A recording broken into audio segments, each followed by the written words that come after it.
Hello, and welcome to this special edition, the edition 1 week before Chinese New Year here in Malaysia.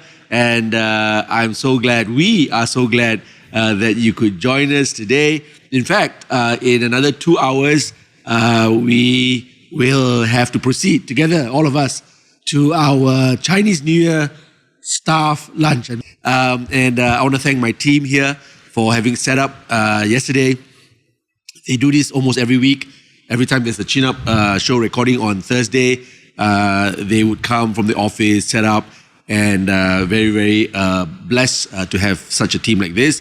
Today we have both our directors, it will be usually Alvin who will head the direction of chin-up show, and if he's busy or if he's on, there will be Stephen. But today both are on. So who is behind the scenes is Aaron, all right? Aaron. And with a name like that, how could we go wrong? Yeah.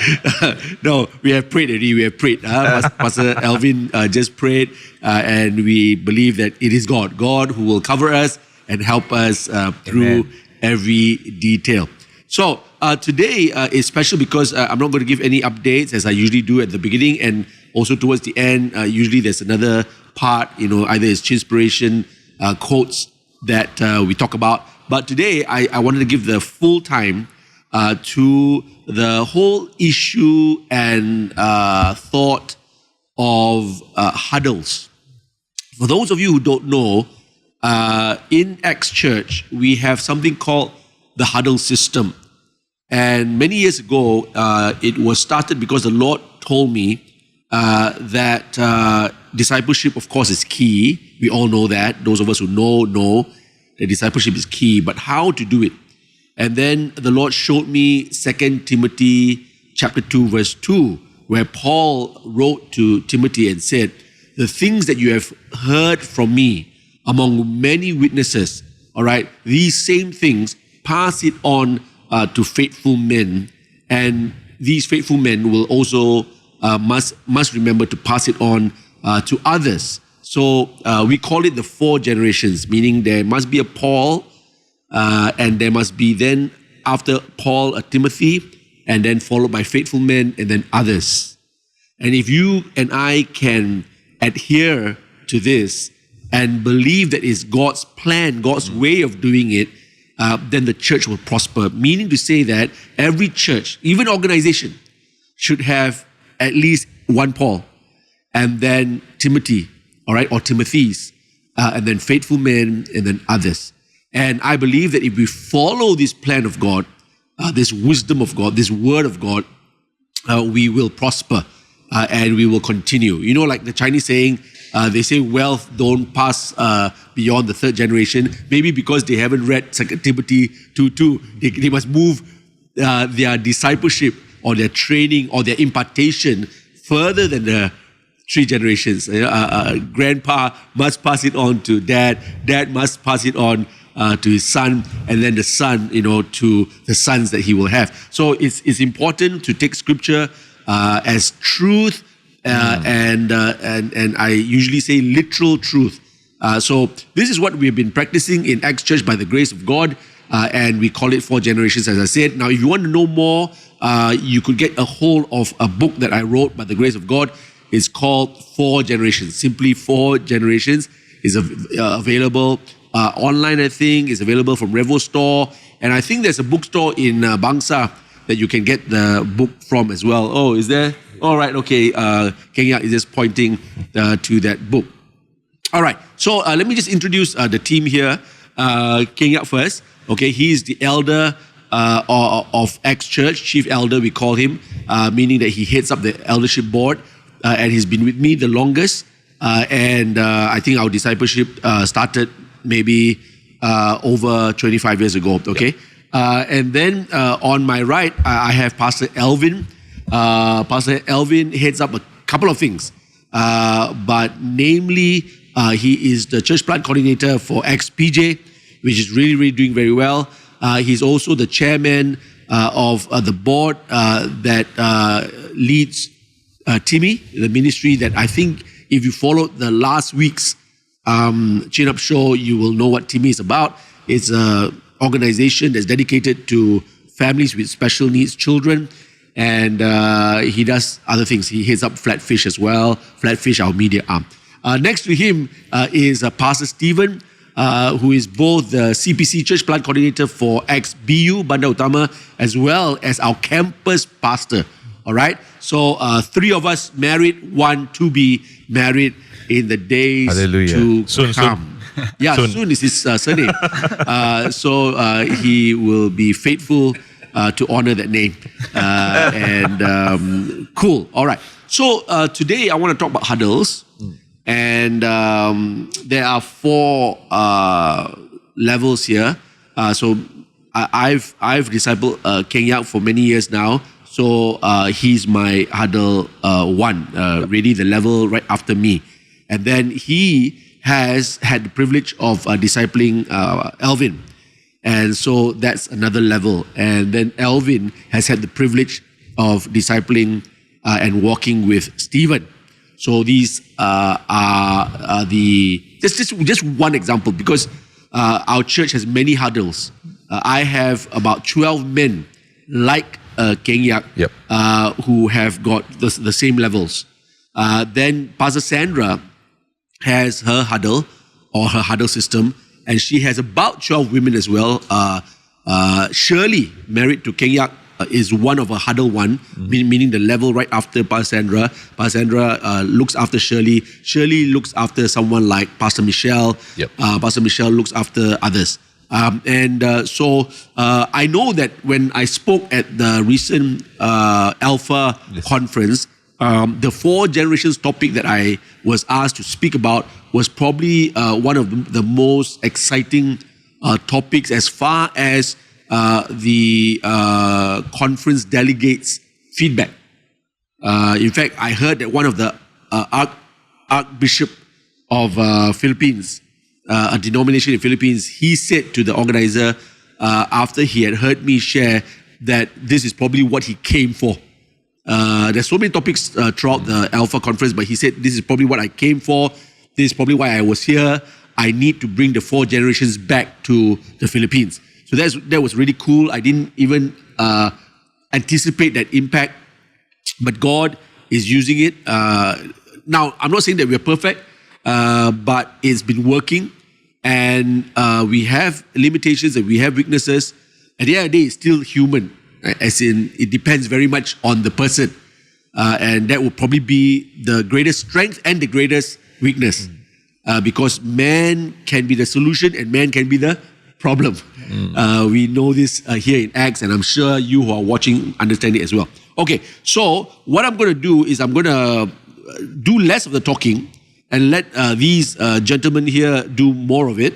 But we're going to try to do this within the hour, and maybe 70 minutes, 60, 70 minutes. We'll try, because we do have a lunch to be at. But this is a very important topic. Now, let me very quickly talk about this course that I'm doing. It's called DBA, Doctorate or Doctor in Business Administration. And so very quickly, let me just say that my thesis topic is on the huddle. And it speaks about organization. It speaks about a system. It speaks about structure. It speaks about leadership. And so I think it's apt for a DBA. And my supervisor seems to think so. The professors that are working with me seem to think that this could really add a lot of value, not only to churches, but organizations, and maybe even schools, institutions, universities.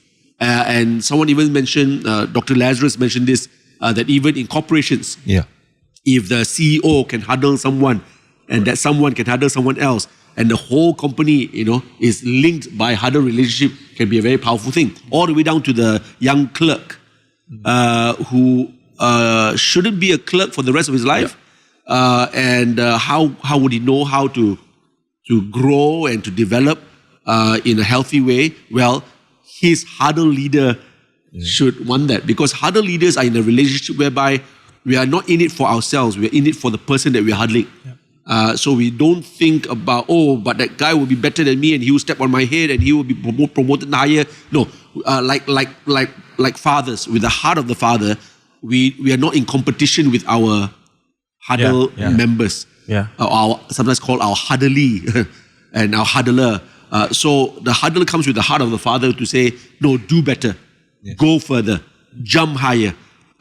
Whereas company sometimes, you might have a manager, but he might not want you to rise. He might not want you to be promoted so quickly. He might not want you to, rise higher than him or look smarter than him. This is not the spirit of Huddle. The spirit of Huddle is do better. Every generation do better than the generation before. Yep. So this is very, very important. So I'm going to write on this topic. The thesis is halfway through, and Dr. Lazarus is helping me with the writing. And he's really excited. He said, Pastor, this is going to be a gift to Acts Church and also to the churches and to the organizations that are interested to know, is there a better way to mentor, to apprentice, to train, to develop talent. All right? So very quickly, just want to say that it is because I was doing this DBA, and am still doing this DBA, that I thought, maybe I will have a little focus group here of real life people in a real life situation, in a real relationship of Huddle, so that I could also add what I'm hearing from here into my thesis. Okay. So this is also partly not just chin up show, but it is focus group, interview, and what I hear from you, I might probably add to my chapter 4 and chapter 5 and chapter 6. So I've done 3 chapters to go. All right. So let's begin with this simple question. All right. But starting from Stephen first. Okay, I'm going to go backwards. How did you come to know each other, and how did you come into this relationship? All right. Thanks, Pastor. I think for me, it started when I first came to Acts. This was 2016. Okay. I was a first year uni student. And at that time, discipleship or Huddle was a fresh concept. My impression of discipleship, my impression of having people journey with you in the form of, when it came to discipleship, was a program. That was what I knew growing up. I never knew of, it's supposed to be a relationship. And so when I came in at that time, I was really hungry to grow. Praise God, today I still am. So when I heard about the Huddle system, I was really intrigued. And that was when I'm like, okay, I know in my heart that this is going to help me grow. Because, excuse me, because when it came to growing, there needs to be accountability. There needs to be someone that can speak into your life. And that's something I recognize. So few months in, at that time, I was not under Pastor Alvin yet. I was under John Poon, who is now in Singapore. Okay. He was my homes leader. And I just told him, can you tell me more about, this Huddle thing? I want to know more. And once he shared, I was like, okay, I want to do this. I want to grow. And that's where I started being under a discipleship relationship. And few years later, there is a shift, the shift of finding another Huddle leader, which is now under Pastor Alvin. And of course, it wasn't a personal thing. It was just we recognized that the season is now for me to be disciple under Pastor Alvin. And then that happened. And of course, John went to Singapore. Right. So that's how I got to know about the Huddle system, the Huddle relationship, the way discipleship is done in Acts. And it's been amazing. I think I've grown so much. I come to understand that there's really no other way to grow. And the only way to grow is through discipleship. And I've been so immensely blessed through this Huddle system and Huddle relationship. Yeah. I get 3 things from you. It is definitely obvious that you have benefited from Huddle. 1.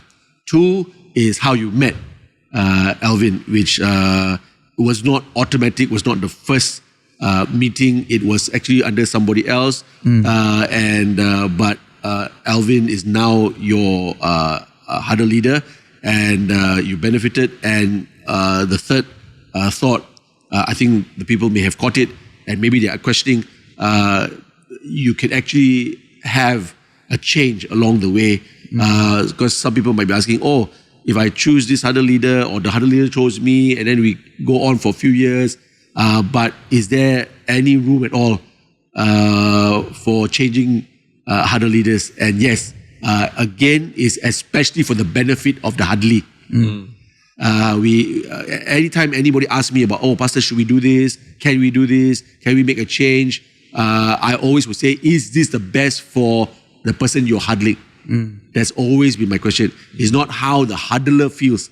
I miss him lah. I like him lah. I think I'm not ready to let him go. It's never so much the Huddle leader. Of course, the Huddle leader can speak into it, but the Huddlee is always the main focus. Is this the best for him? Is this the best for her? Because it keeps in the spirit of making sure that the Huddlee is the focus of this development. Not our feelings, not our pride, but the best for this person. And that's why when a few of us will talk about it, we go like, let's make sure that shift is going to benefit that person who we're going to shift. Yeah, Pastor, if I may just add on a little bit, I think one of the major reasons for the shift, I think my first Huddle leader, he really invested into my life. I grew so much because of him. And when we had that conversation about, the shift of Huddle leader, we both recognized because I was going to be church planting. And what better way to learn and to grow than to learn from an actual church planter. Right. So at that time, John also recognized, hey, I think, you would benefit more being huddled under Pastor Alvin because he has church planted. And of course, at the time, I'm already, I was already working in Flatfish, and we see each other every day. There were a lot of organic interactions. So the shift felt God-led and also natural. Yeah. Very good. So it's got to work, right? It's got to work, and it's working. Praise the Lord. Yeah. Now, one more thing I want to qualify is that you may ask, what is the difference? Is there a difference between huddle and discipleship? Well, the difference is very, very small because huddling is discipleship. However, it is the focus is, when Huddle started, the discipling of leaders or people with the potential. We see potential in that person to be a leader in a short term, meaning to say that in the near future, we already see that, this person should be considered a leader. So when we don't have that, then is discipleship in general. But a person usually comes into a Huddle relationship because the Lord told me years ago, He says, if the leader is discipling people, who is discipling the leader? It was as simple as that. I read one of the articles that wrote the title, "It Takes a Village to Raise a Child." And then the article went on to say, but who raises the village? Because we keep saying a village raises a child, but who raises the village? Who gives the village the values? Who gives the village, the wisdom? So leaders also need to be raised. And the Huddle system is for that. Okay, go ahead, Alvin. How do you meet Kien Yiak? How did this whole thing happen? I think I always, when I share this story with people, I've got a very interesting, I feel I've got a very interesting start with Kien Yiak. Because also when I came to X, I think as a young person, I came to X when I was just started working. One of the things I realized myself was that I needed guidance. And the term that we were familiar with last time was mentoring, So I was like, I needed guidance because I don't know a lot of things. I don't know a lot of things about relationship. I don't know a lot of things about whatever. So I need to learn. And I was quite thankful when X started this Huddle system. And of course, previously, I was also under another person. It was more natural because, we were from the same hometown and maybe the person is friendlier and that's how it started. And it was also the time where I started working in AYA, and just different things happened. But I had a very interesting story, Pastor. I'm not sure whether you remember it, but I think there were just different things that happened. And I wouldn't say it's bad. It's just one day I was sitting in my office, and suddenly you pop by, and you ask me how things were doing, and I'm like, things are okay. And I don't know why you asked me this question. It's like, hey, Alvin, if you feel like you need a change in terms of, your huddle, you can. Then when I look at you, I'm like, oh, okay, Pastor. Sure. And I didn't really think much about it because I'm like, I wonder why the pastor said that. And then after that, I still won't say exactly what happened, but then after that, I started thinking, because prior to that, when it was a harder relationship, it was given to me. It was not something I can choose. I had to choose. So when I started thinking, I'm like, okay, Pastor young, still young, the way I think, I'm like, I would love to be under Pastor Kenneth, but he's very busy, Then I'm thinking, who else can I be under? And I know you were very close with Elder. So I started considering Elder. And I think there were a few qualities about Elder, because a harder relationship is also a relationship where you want something from the harder leader. You want something that the person has that you don't have. And the one thing that I really admired Elder Kien Yiak then, and still now, still same. I mean, we had more resources and all, but Elder still is the same in terms of he's the first to arrive and the last to leave. He always makes sure everything is taken care of. And he does things that nobody notices. Everybody wants to be on stage, but Elder does the stuff that nobody will see, but I observe. And I'm like, okay, I think I want to follow him. And I remember talking to you about it, and you thought it was a good idea. I don't know whether you were surprised or not. And of course, that's when we started, The funny thing is, I don't know whether Elder was okay with me following him, because we had a lot of interesting interactions in the early stages. But the other thing that I was also thankful for is because we were very different. We were different in personality. We were different in the way we... sometimes you choose something that you're familiar with. And as I was considering different people, I thought, why not I pick someone that's different from me so that I can learn from the person? Because if I pick someone that's similar, then I won't learn much. We will just be nursing each other's wounds, But if so boy, did I pick, I picked someone that was totally different. But I can tell you that it was never a regret, because I learned a lot. I grew a lot. And yes, there were challenges because of differences, but I embraced challenges. I embraced the thing, and I think through the years we are. I think I would like to say that our relationship is strong, I think I've heard other people say that as well, as they observe. Like me and Elder, we are quite tight, I'm proud of that. Because it took time to build, but it also took a lot of humility and submission. And I think when it comes to harder relationship, you need that. If there's no humility or submission or understanding that, no, the Lord has placed this person over my life. Yes, I chose, but it's like how in the Bible Jesus said, follow me. But I always tell people, there was a choice, when Jesus said, follow me, because he also said, follow me to a lot of people, and the rest didn't follow him. Only the 12 followed him. So as much as the harder leader want to impart, I think it's also on the responsibility of the harderly or the person being huddled to want to follow. Yeah. So that's my experience with Elder. Yeah, fantastic. Thank you for that. I don't quite remember me coming to the office and telling you that, but I can imagine me doing it. And I'm glad I did it. Because I can also see the evidence of the benefit of your relationship. Okay, Kien Yiak. Yeah. So, Pastor, I got to know you, I think at 21, Pastor. At 21. And it was at the meeting with AYA, Pastor. Right. Together with, Kajin Yu Chong and the group that just graduated from Australia, Pastor, at that time. With the meeting was actually specifically to reach some of our friends that, came back from Australia, couldn't fit in and just a bit of loss, Pastor. Yeah. And just a very simple thought beside it. Then from that meeting, Pastor, it came, you asked want to join, I said yes. And I think that started the conversation, the meetup on the Thursday. Yes. And our conversation wasn't just about ministry, Pastor. It was really, you have this saying, Pastor, if you take care of the man will take care of the ministry. And the conversation went in taking care of the man, meaning to say that, Pastor, instill values, belief, and also faith. And I've learned a lot, I've seen a lot, Pastor, through this past, I think close to 30 years already, Pastor.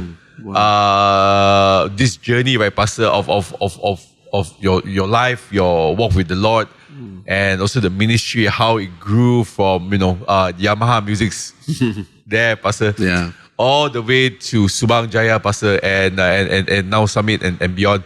And how the Lord just use you, Pastor. I've seen the growth and stuff like that. So that really inspires me to really, the word is wanting to follow, Pastor, and also to learn, to understand. And I think a lot of times I think that we can read books, Pastor, and sometimes you can be inspired by books of people who does great things. Yeah. And why not right now we have one living example right now here, Pastor, which I think Malaysia has not heard enough yet.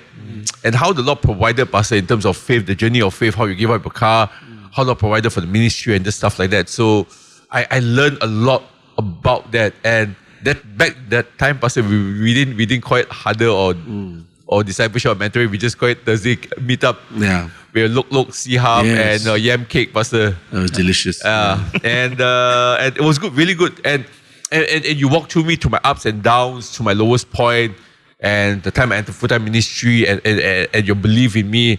And that, I think I look back then, Pastor, and now as just a totally very, very different person altogether, Pastor. Yeah. Wonderful. Well, I'm blessed. I'm blessed to have had you in my life, Kien Yiak, and then also now Alvin, and also Stephen. Thank you for also enriching my life.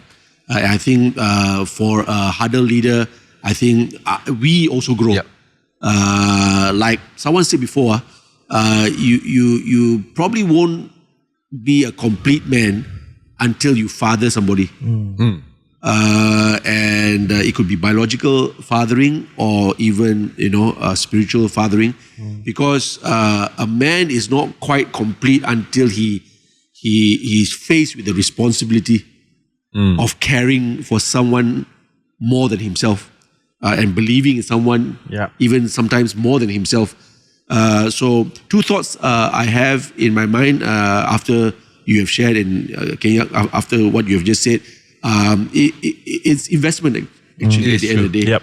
It's really investment of not just weeks, not just months, but years, and maybe even decades. The second thing I would like to say is that I think it's not just the person. When I look at you guys, especially you, Kien Yiak and Alvin, both of you married, I think I was also involved when it came to your choice of spouses.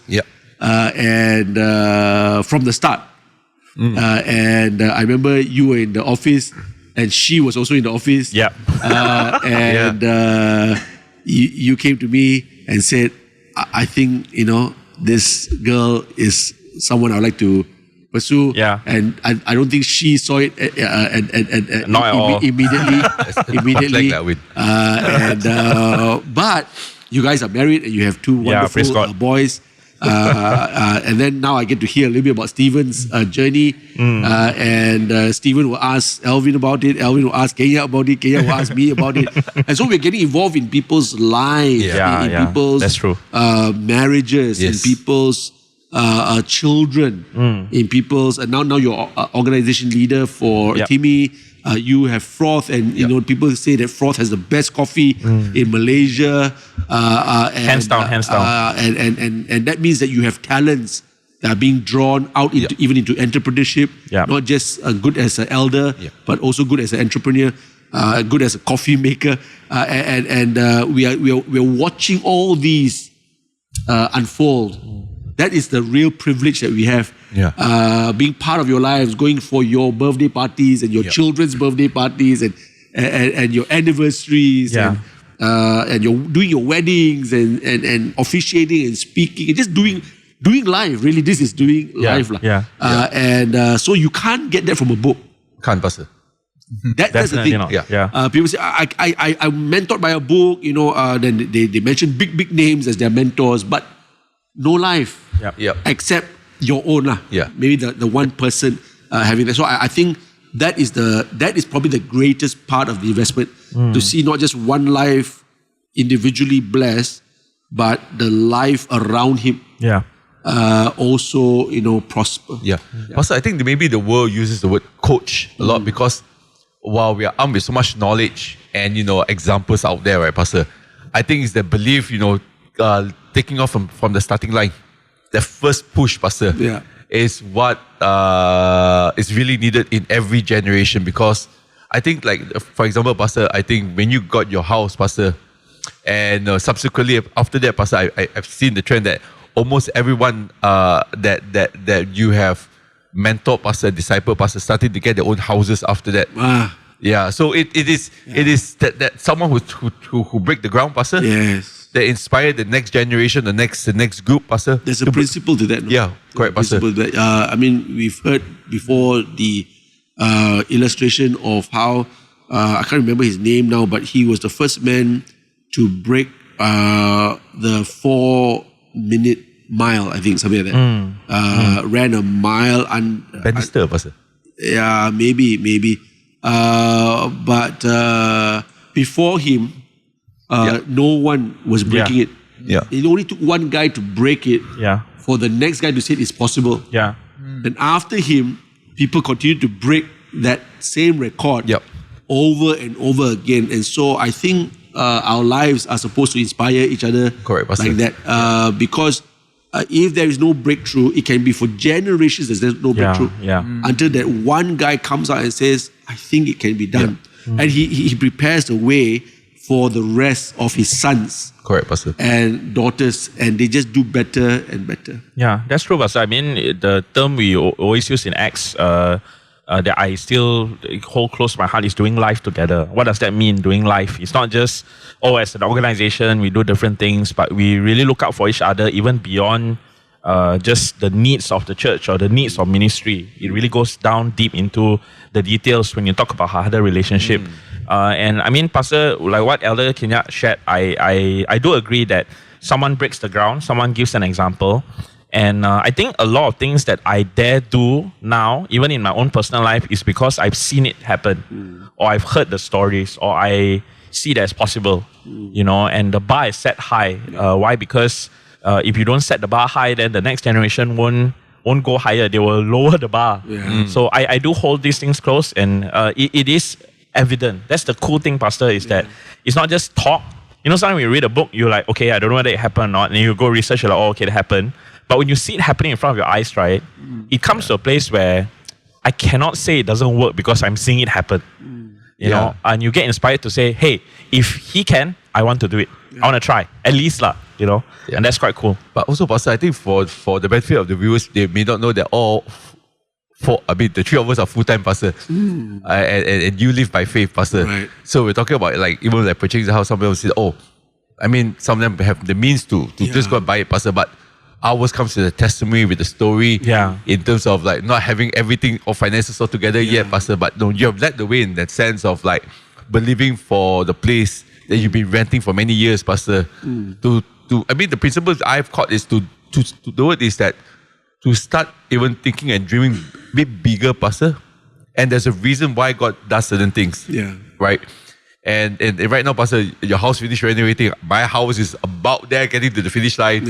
And Alvin's house is almost done already, Pastor. Right. And it's all in the matter of this last 12 months, Pastor. That's true.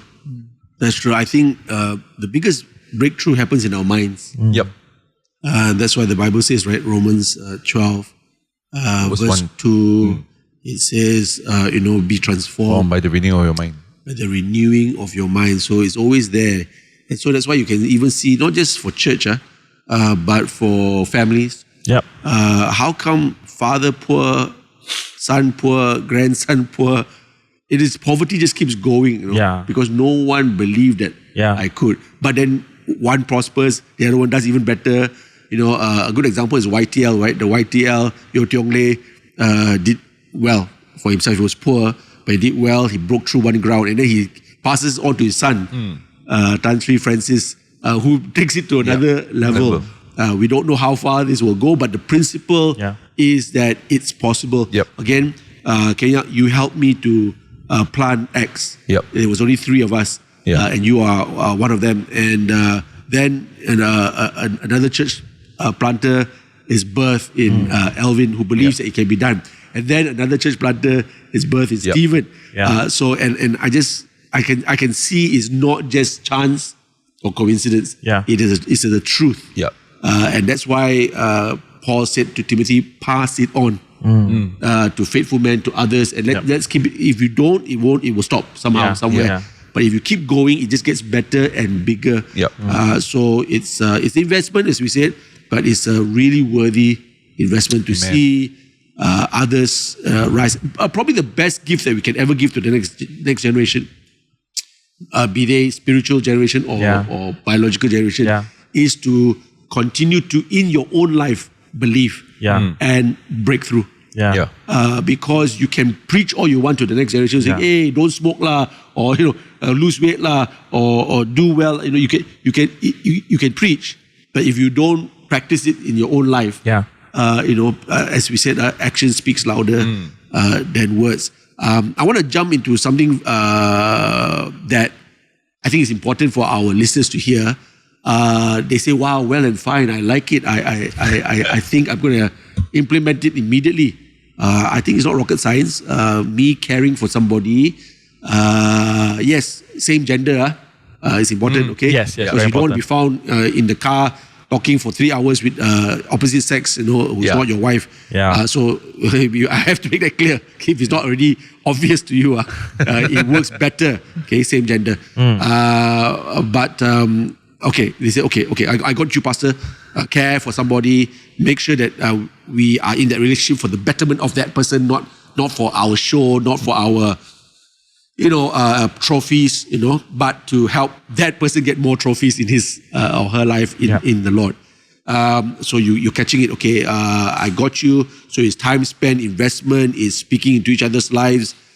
Is growing. Okay. All right, cool. So you want to start it already, right? Right after you turn off the chin-up show, you say, "Yes, I'm going to call so-and-so and say, would you like to be in a Huddle relationship?" And you remember, okay, it's not just him, but I'm going to encourage him to have a Huddle member. And then I'm going to, every generation is going to encourage the next generation to have one more after that. Okay. So that's why it perpetuates, it goes on. Very, very important. Continuity is very important. Okay. So all that's fine.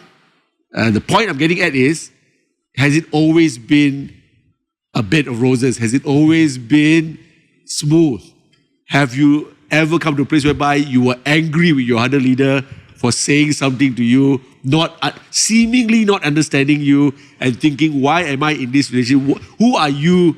You see, it's only in the hard times, bad times, or whatever. There's you want something, but your other leader say, "Wait."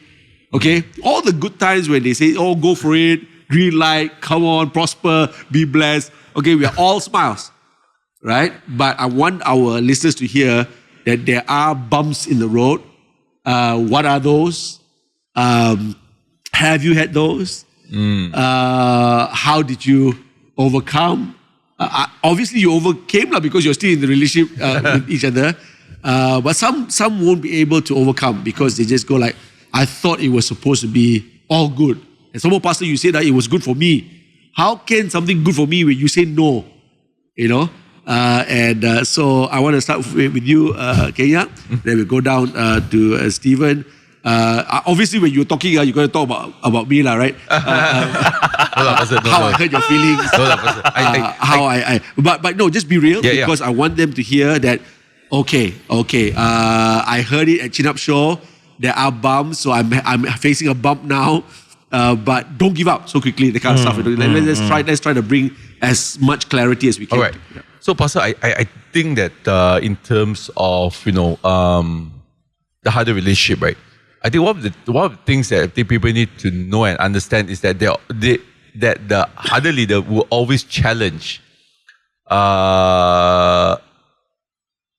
us to go higher, Pastor. To go higher. The word is that. Not to take the easy road. For example, Pastor, I remember one time someone asked me for a budget to do album. I wrote a very long, nice email, Pastor. I think maybe because I was doing so many things. So in my mind was a yes and no question. Like you have. So mine was just a yes and no question. So all formalities went out the window. I just say, "Dear so and so, sorry, no budget. That's it. Thank you. Regards. My name. Send." And the brother, I think God was obviously hurt because I guess was a 2-paragraph explanation and stuff like that. And here, just a finance person just saying no. I remember that you called me to your office, Pastor, and we had a chat about it. And you said, "Kien Yiak, the bigger man and say, sorry. So I went like, okay, I'm saying sorry for something which I just thought normal only. So back in my mind was a very just clear-cut transaction, yes or no, and just stuff like that. For me, it was just, so I didn't expect this brother to be hurt. What to do? The hurt is hurt already. So, and I remember when you asked me to say that, I went like, okay, at that point in time, Pastor, I guess that it's a very natural feeling sometimes that people may not understand. Or that time I didn't like, okay, if it's hurt, then, okay, I guess, I just have to say I'm sorry. But I never understood why should he be hurt in the first place, because again, it was just for me, it's a clear-cut transaction. Anyway, so it took me some time, Pastor, about a week, maybe about 10 days, like that, Pastor, before I pick up the phone call. I had to say, I'm sorry, I didn't mean to, just want to explain to you. Yes, I say, it should be, say no for now, but maybe we look at it in the in the near future. Right. That could actually deliver the same message, but so I realized, Pastor, in this whole journey, at that point in time, Pastor, I may not have the full understanding. But because of these years of being with you, Pastor, I saw how you even handle datos when they talk to you and just stuff like that, to all the way down to a church partner or someone down the street, and how you carry yourself. And I thought to myself, I want to learn that. And that itself, Pastor, and there are many instances whereby I thought I didn't do anything like, it wasn't like a wrong, Pastor. It was one of those things like I was preaching one day, then person didn't like my example, right? And you say this brother was hurt. I went like, oh, okay. And back in my mind, I didn't really think too much of, Pastor, like, okay lah, so it's hurt. So I just went, I'm so sorry, like that. I didn't meant to turn out that way. I hope you find your heart to just forgive me lah. So I'll explain to you. And the person, no, you shouldn't be mentioning this and this stuff that. Okay, but I realized, Pastor, more and more, right, that it's really not about me at the end of the day. Really, like, if there was a challenge, Pastor, that you put out to me, like, to take this path, then I shouldn't, in that sense of like, what's so hard really to take this higher road? Because after all, it could be the Lord is asking you, Pastor, to work something. Because some of the hard, Pastor, we think that we have repented in a sense, but you know how hard it is, very deceptive. And sometimes it takes someone else. I also want to take another part of the story, Pastor, because it's not just all about like scolding and stuff like that. Sometimes, Pastor, it's also about faith. Taking the step of faith to believe, whereby sometimes the natural eyes cannot see one, Pastor, like, especially we deal with money and this stuff like that. The natural, but Pastor cannot lah. Then I guess, Pastor, I think people see you as a man of faith, and you know how the faith realm works, Pastor. I think, but to some of us who knew the journey, like, they should say no one, they should say no. But I said, no, call anyway, try anyway, and stuff like that. And it really is because of the journey I've been with you, Pastor. I remember that when you just declared next year we're going to have stadium event, Pastor. And I just felt that the Lord wants to bring in one of the best for Malaysia, Delirious. And I did have the disagreement, Pastor, but I just didn't know where to start, Pastor, because like again, it's not I got Martin Smith's phone number, like, hey, Martin, can you come down to Malaysia next year or something like that? It was one of those say, okay. That was back of my head, scratching my head, like, who am I? I'm nobody, there's no title to my name, no big time organization. They asked me who I brought down. I remember you shared a story of your dad bringing down, so that act as a reference point. So I was like, I didn't know where to start, didn't know, but we said, you felt the Lord. So at that point in time, Pastor, I mean, anyone could just say, but Pastor, it's impossible, it's hard, we got no contact and this stuff like that. But because of that, the journey, Pastor, and that brought me to a place of, that challenge can easily be overcome because of the trust and knowing that, it's not about me at the end of the day, Pastor. So I just want to tell the audience, not just about like scolding if you did something wrong and, think that I accept the challenge, but sometimes the challenge comes in believing. And, I remember like, okay, I looked at lost cause because I stayed until like 2 a.m. in the morning just to get a phone to a company to another company, to this guy who is managing them. Then no news until an email came. We'll be down in Singapore, Pastor. Even then, Pastor, we say that because we really got no money, Pastor. Maybe the audience really do no money, Pastor. They have money to stay one night in Singapore. The three of us just packed up in the, I think in the Wajah, Pastor. Proton Wajah. We drove down at 2 a.m. in the morning, got to Orchard Road there because that's where they were staying. Went to the car park there, and three of us just slept in the car for at least half an hour, Pastor. Refreshed ourselves in the toilet and for a half an hour meeting to meet with them. And during the meeting, Pastor, I was really disappointed when they said, "Where's Malaysia?" Look up. I remember, I'm not sure whether you remember. I was like, oh my word. I thought everybody knew where Malaysia is because we studied geography. We know where UK is, Pastor. When they manage us, where's Malaysia? I go, oh no. But that really taught me, Pastor, in terms of like to keep on believing. Because sometimes it's very easy, like, see, Pastor, no, they don't even know where Malaysia is. They won't come here. Our exchange rate is low and stuff like that. But when they said yes, Pastor, that was the start of like pushing the boundaries of like, okay, then the sound system, right? And I remember, Pastor, I got the shock of my life. I never knew how expensive concert sound system was. I think the bill for the day, the sound system was 70,000 ringgit. 70,000 for one night show, Pastor, which I never, and I think in that whole journey, Pastor, that I think you were just, just represent me in those meetings. I'll be there I'll be there. And to believe, Pastor, to take this, that was like a person with lack of self-confidence, lack of exposure and just stuff like that, Pastor, I want you to meet to get permit from the police department. I didn't know where to start. My Bahasa wasn't exactly perfect, Pastor. But that point in time, Pastor, I could have like just said, Pastor, it's impossible. Can I take someone else with me? It's almost like Moses in the Bible said that I need someone to speak on my behalf and just things like that, Pastor. So I just wanted the audience to know that it's not just about like scolding and or did something wrong, but sometimes the challenge comes is like, represent me in this meeting because we are doing this, and to believe when you go into the meeting room. I remember being in one of the DBKL's officers' office was very intimidating to show what we are doing to get the permit and stuff like that. But I think, Pastor, because of the fact that you are my mentor challenge and you believe, then I just went in with that belief, Pastor, to do my best to represent you in those meetings, Pastor. Yeah, that's so good. Two thoughts come to my mind.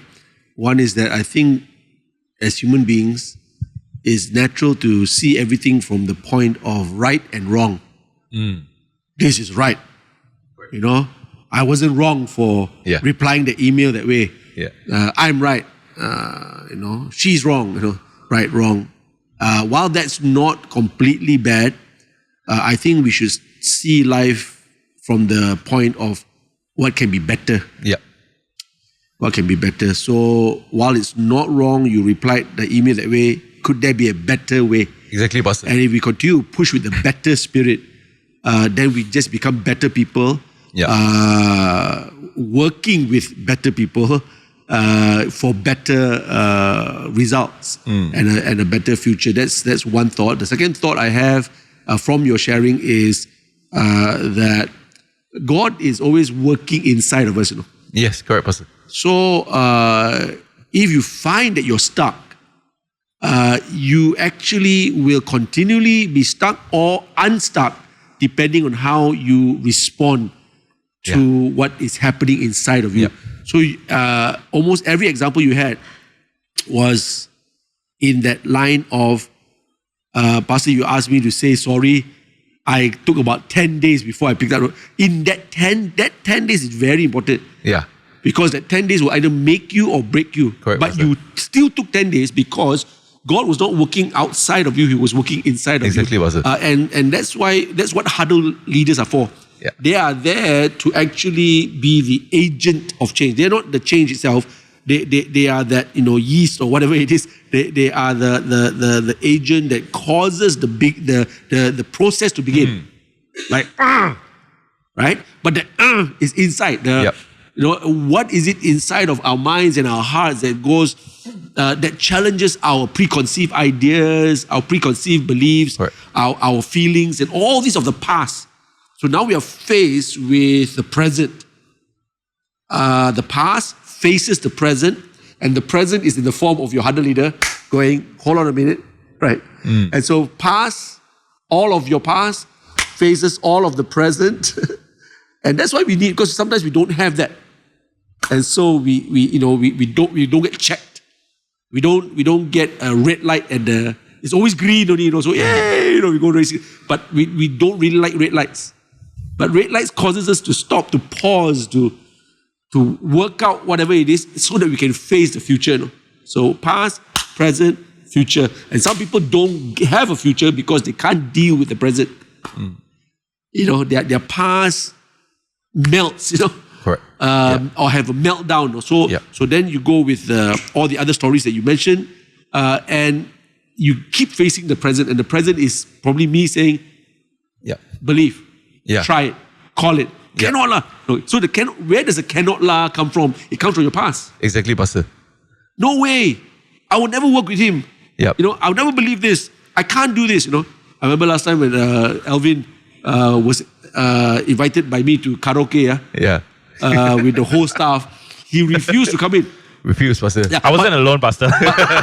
But it's his past. And the understanding and all that, right? Yeah. And so we were all there as staff, right? So already in that room, it was a holy room. But it's basically just cannot, because so you're faced with the present, and what will your future be? Will it be a future that's more free? And more liberated and more happy, or correct, not? Pastor. So you can see when a person takes a couple of days to mourn. Like something's dying inside. So you either let the Lord kill it and resurrect something new, like baptism, or you kill the Lord and allow your past to keep going. Correct, Pastor. I because of that, right, Pastor. So when before XPG started, Pastor, and you were looking at who's going to take up the challenge, I remember speaking to Alvin. Would you want to take it up? Because I think that you're ready for another challenge.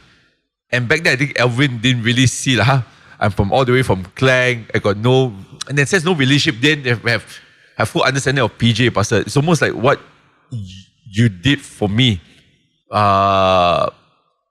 and to help me to overcome my past. And I'm able to look at Alvin. I just say, I know you're from Klang, and your wife is from KL, and maybe this is something that it wasn't like that time. I think XPJ was our third church plant, right? And it wasn't like one of those things that everybody's a start church plant, but I remember challenging him. I said, I now thought about it, Pastor, and that was my thought process as well. Sometimes when you ask me to step out from my comfort zone, I never thought about it. And I'm glad that this could be passed on to the next person, Pastor. Yes. And as leaders, we have to also walk in discernment. To know when our mentee or huddly is ready for the next challenge. Correct, Pastor. Because if we don't do it well, that person might not be ready, and he might even destroy, damage, totally take away all the confidence, But we sense,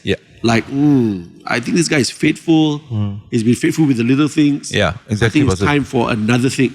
And then we challenge lovingly, not force, but believe that God will do the rest. But God needs that present to confront the past.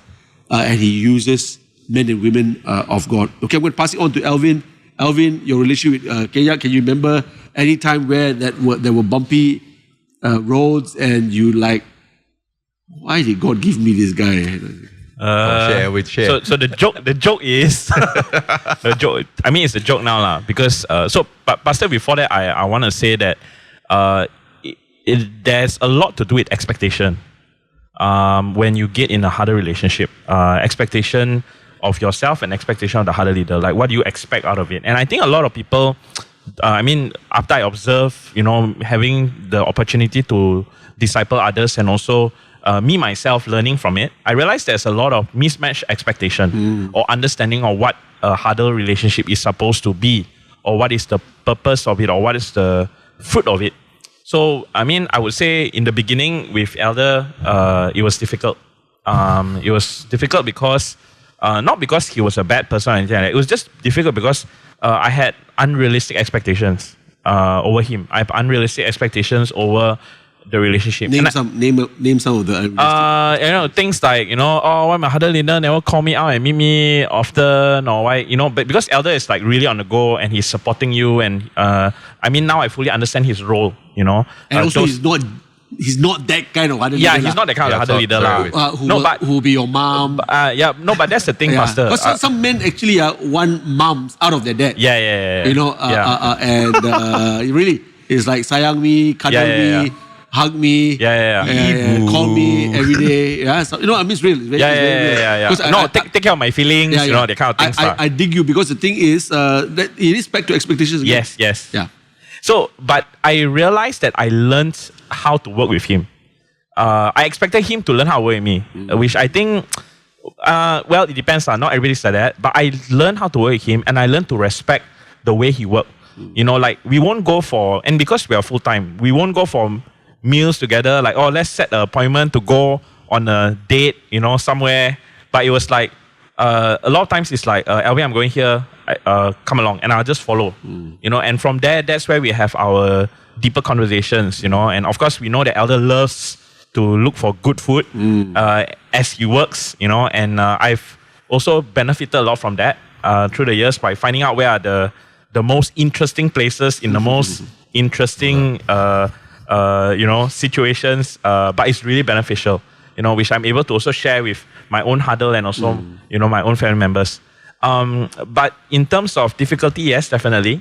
And I think for me, it was a growth in character because I realized that I was weak and I needed to be made strong.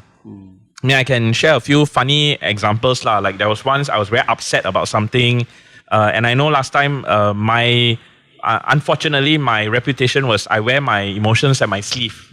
Quite obviously, when I'm upset, you can see it. But I think through, training with elder, I've grown, I remember once I was complaining about him, and then he was just like looking at me and it's like, why are you so girl? Then I'm like, I got shocked with that thing. I actually went back. And think about it. Sounds like elder. Yeah. So the funny thing is, of course I was affected, angry. Then after I went back, and as I thought about it, I think the Lord also speaks. Firstly, consider. So sometimes harsh words, right, may come and you might reject it, and say, you should reject it, you should have more positivity in your life. But I think harsh realities is important for us to grow. And after that, I started thinking about his words because it helps with reflection. Yeah, number one, he's my huddle leader. Number two, I trust that the Lord speaks through him, however it comes. And then I realized, actually, why am I so affected? And I grew, Pastor. I think I've grown to a place where right now I would believe that I'm strong. But then probably not. Then probably affected a little bit by words. Now at least a bit stronger. Now like, okay, you're saying this. Yeah, sure. It's not true, and I learned to navigate difficult situations and difficult people. And I think if I didn't go under elder or learn the difficulty, right, I wouldn't have grown, And I think in terms of relationships, in all relationships, there are ups and downs. Not everything is like fun. Even with me, my kids nowadays, I have situations. I love them, but I have situations where I really feel like, man, if I brought you in this world, I can take you out from these situations.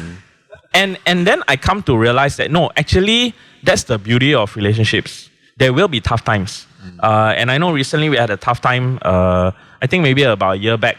And it was so bad that I texted you, Pastor. It was just some projects that were working together. Because I think it also, not the easiest when you work together with someone close to you, right? You rub each other the wrong way. Not intentionally, because there were deadlines, different things. So you're like, rub. Then you're like, man, And I remember you said this line which is close to my heart. You mentioned, you said this line to say, don't let this one bad thing affect all of the good that's happened through the years. And then I'm like, okay. And again, the Bible teaches us about forgiveness. It's not about just right? So then I had to come to a place like, okay, I forgive. And yes, this is just one bad thing.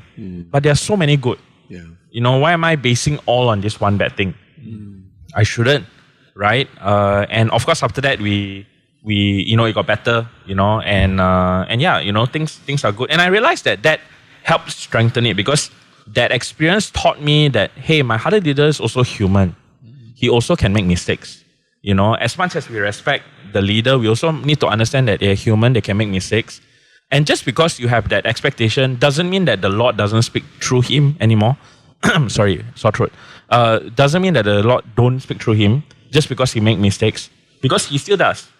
And also just because he's human, it doesn't mean that you need to judge every wrong that they do. Which I realize the world nowadays is very sensitive. You know, one small thing that's wrong, you throw the person under the bus. I think that's not right. I think we need to recognize and give credit where credit is due. We need to recognize faithfulness. We need to recognize that people have, you know, gone through the fire. And I also realize that every fire you go through, right?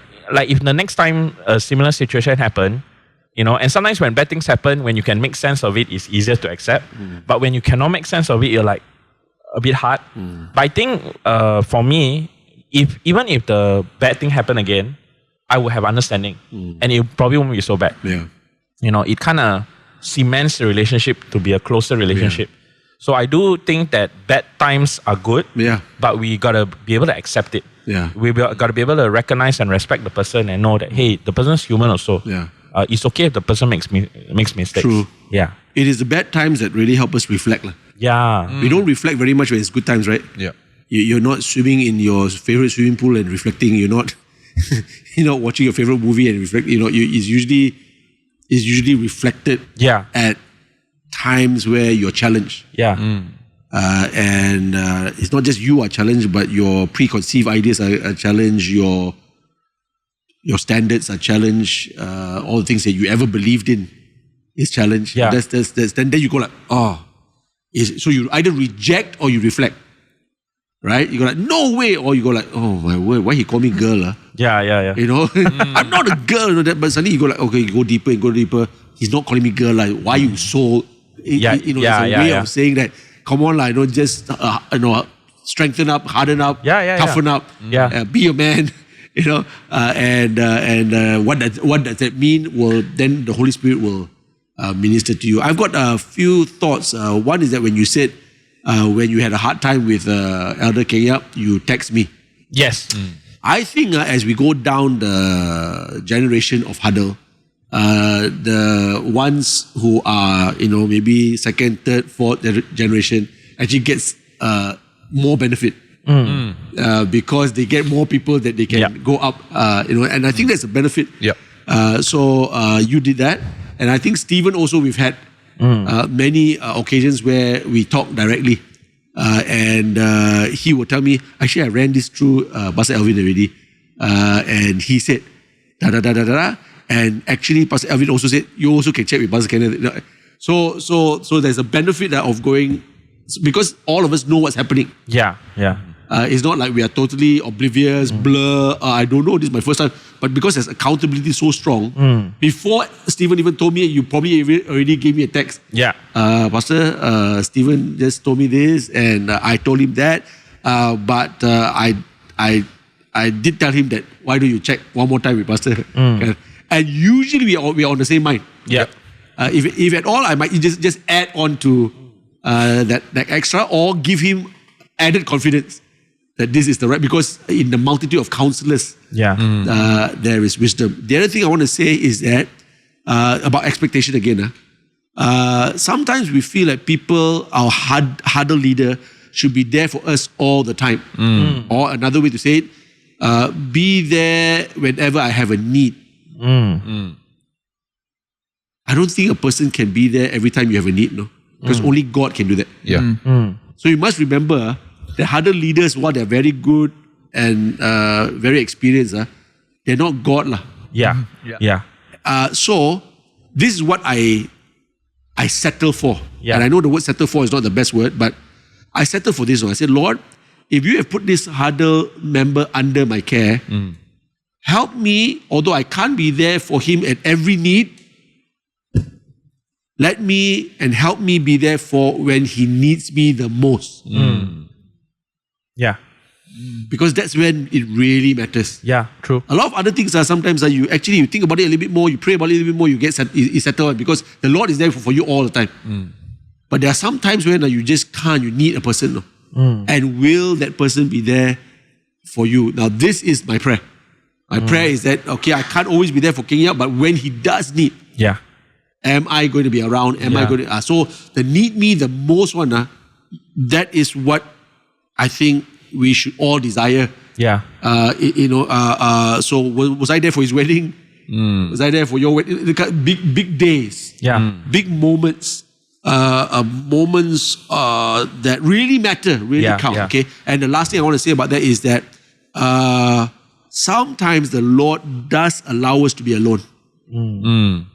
I've heard people say before, I had such a deep need and I felt so alone. And actually, he's hinting that you didn't call him, okay? He's hinting that you didn't call him. But I also keep quiet because I'm not going to say sorry so quickly. Because as I'm also reflecting, Lord, I already prayed to you that you will allow me to be there for that brother's hardest moment. Yeah. And now he just said that in his hardest moment, I was not there, okay? Yeah. In a very nice way of sharing. Yeah. I was so lonely. I was so down. I was lowest moment. And then he says towards the end, but God was there for me. Now, the reason why God allows us now and then to be really lonely and really alone is because he wants to remind us that he's our only hope. Yeah. He's really our only source. And when everything fails, he's there for us. Yeah. So if you are always going to be there for every most important moment, then he doesn't need God also. So there are times where it looks like we failed. But God, we didn't really fail. It's of course, then we also will say, sorry, I didn't know. Yeah. Okay, you can say sorry, whatever it is, but I've learned to see it from this perspective, that God allowed that lion's den moment. Yep. He allowed that lion's den moment when all that Daniel had was the very thing that could have eaten him up. Yeah. And he made peace with it. Yeah. The lion's mouth was shut, and then I can see children's Bible comic where it's drawn, where he's there sitting next to the lion stroking his head. It's like suddenly his enemy becomes his friend. You meet with your opposition, and you turn your opposition around to become your opportunity for growth. And you thank God that Pastor Kenneth wasn't there, because otherwise he would have come in, and at the end of the day, God gets all the glory. So even those moments where people can say, I'm going to leave this church because you were not there. Actually sometimes we also don't know that the person went through that. But instead, if you reflect a little bit more, you go like, but God was there. And that's all that matters. But my Huddle leader is great, but he will never be God in my life. So this is important. Pastor. This is important for us to understand. So, Pastor, just to add, although I shared the early years, I think one of the things that helped me with Elder was, sometimes, like I say, it's expectation. You expect, sometimes when you say need you the most at that situation, sometimes we think that we need them at, like you say, birthdays and all. But as I reflect back, Pastor Dan, I remember Elder was there when I needed him the most. And the very funny thing is the previous Huddle leader that I had wasn't as there as Elder was there. Yes, the person was there at certain key things, but not at those times where I was really at the place where I'm like, man, I needed someone. Which I didn't even know until I went through it. That's one. Second thing that I caught from you, Pastor, is maturity. So you see, like now, we're at a place where I'm also discipling others. If I still have the same reliance on Elder like previous, then I've not grown. But I don't have that reliance anymore, Yes, in tough times, we still talk and all. But there's not much that reliance because I've grown. In fact, I would like to say that I've grown enough to be able to support him. That's what I want to do. Support him, support you. Not just take, but give, Kind of like grow up from a child to an adult. And I think a lot of people don't realize that, Pastor, because when you talk about Huddle relationship, there's an expectation of like constant reliance. But discipleship is meant for maturity. It should come to a place where now you're taking care of other people. Now it's kind of like you're tiger already. So you time to be strong already. It's also giving back. I think I used it in my thesis because I'm talking to people who might not understand discipleship, and so I used the phrase "pay it forward" because we know the movie "Pay It Forward," and so I've been blessed. I paid forward to Kien Yiak. Kien Yiak has been blessed. He paid forward to Alvin. Alvin's been blessed. We don't expect him to pay it backward. I don't expect him, hey, now where's my money, where's my where's my car, where's my you don't expect that, because your reward is to see him really thrive, and then his reward to see you.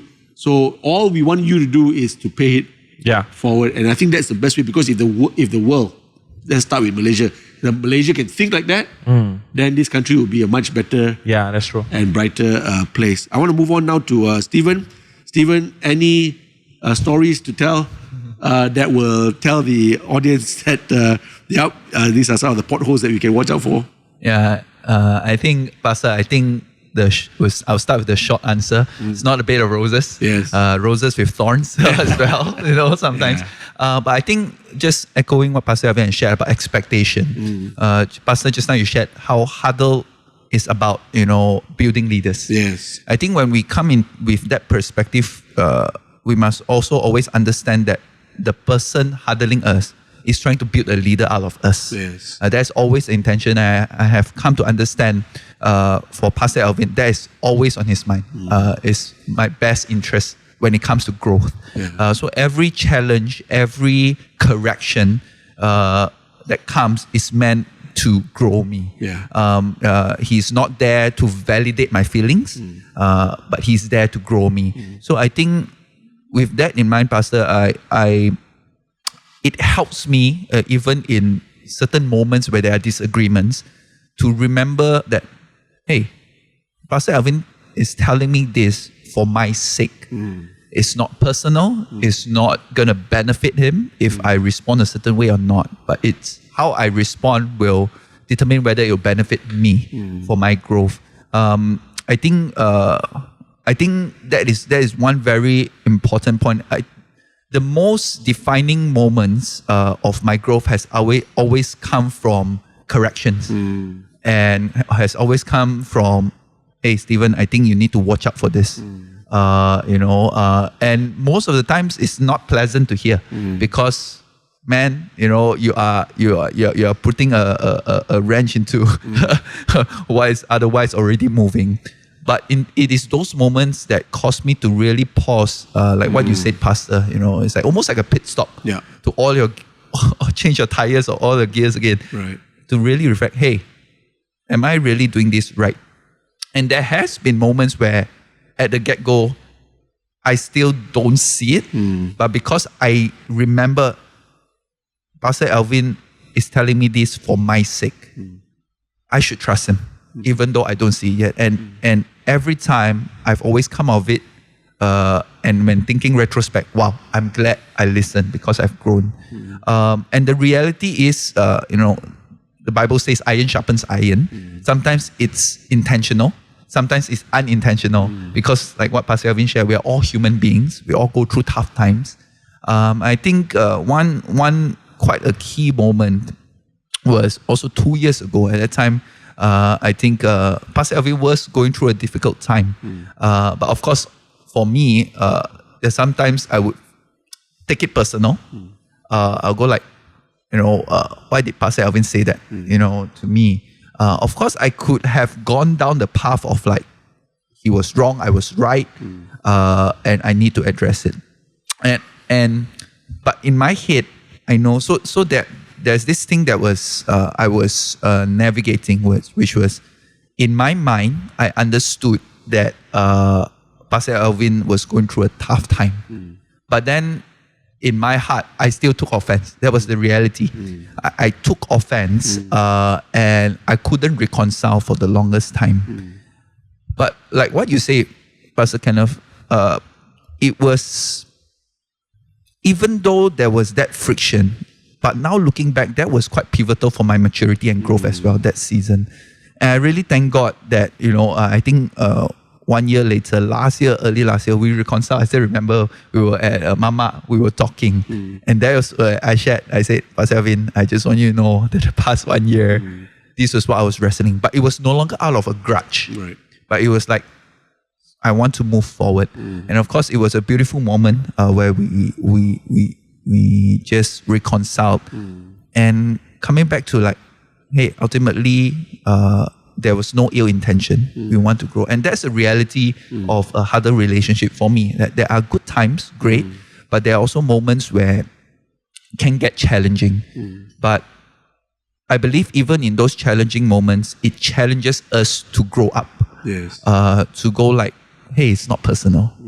Everyone is growing, and even in the tough moments, how we respond will define whether we'll grow or we'll stay where we are. So those are the moments. And there are also, and the last point I will share, Pastor, is that just now, Pastor, you shared about the beautiful relationship of how I can talk to Pastor Alvin, Elder Kien Yiak, and yourself. And I think that has been really wholesome, because I think even early this year, I texted you, Pastor, about asking about certain things. Pastor, do you think I can go for a family vacation? Yes.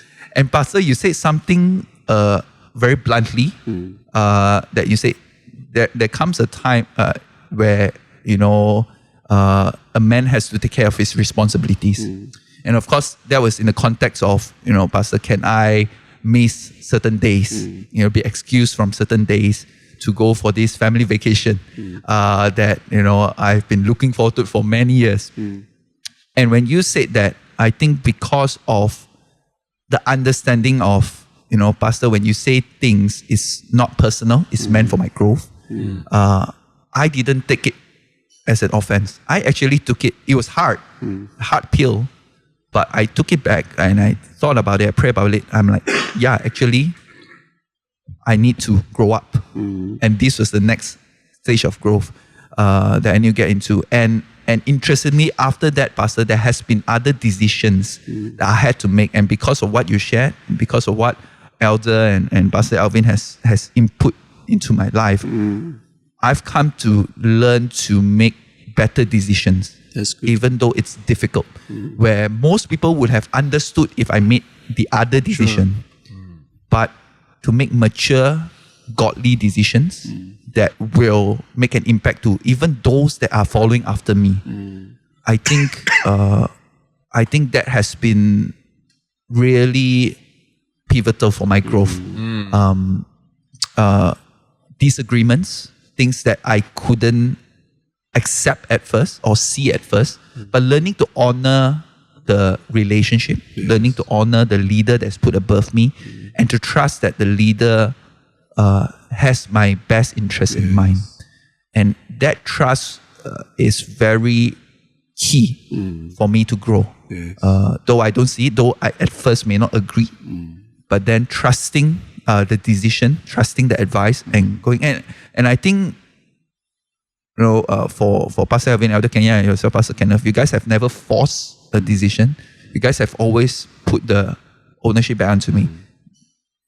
You guys always say, Stephen, you have to decide. And I think that gives me,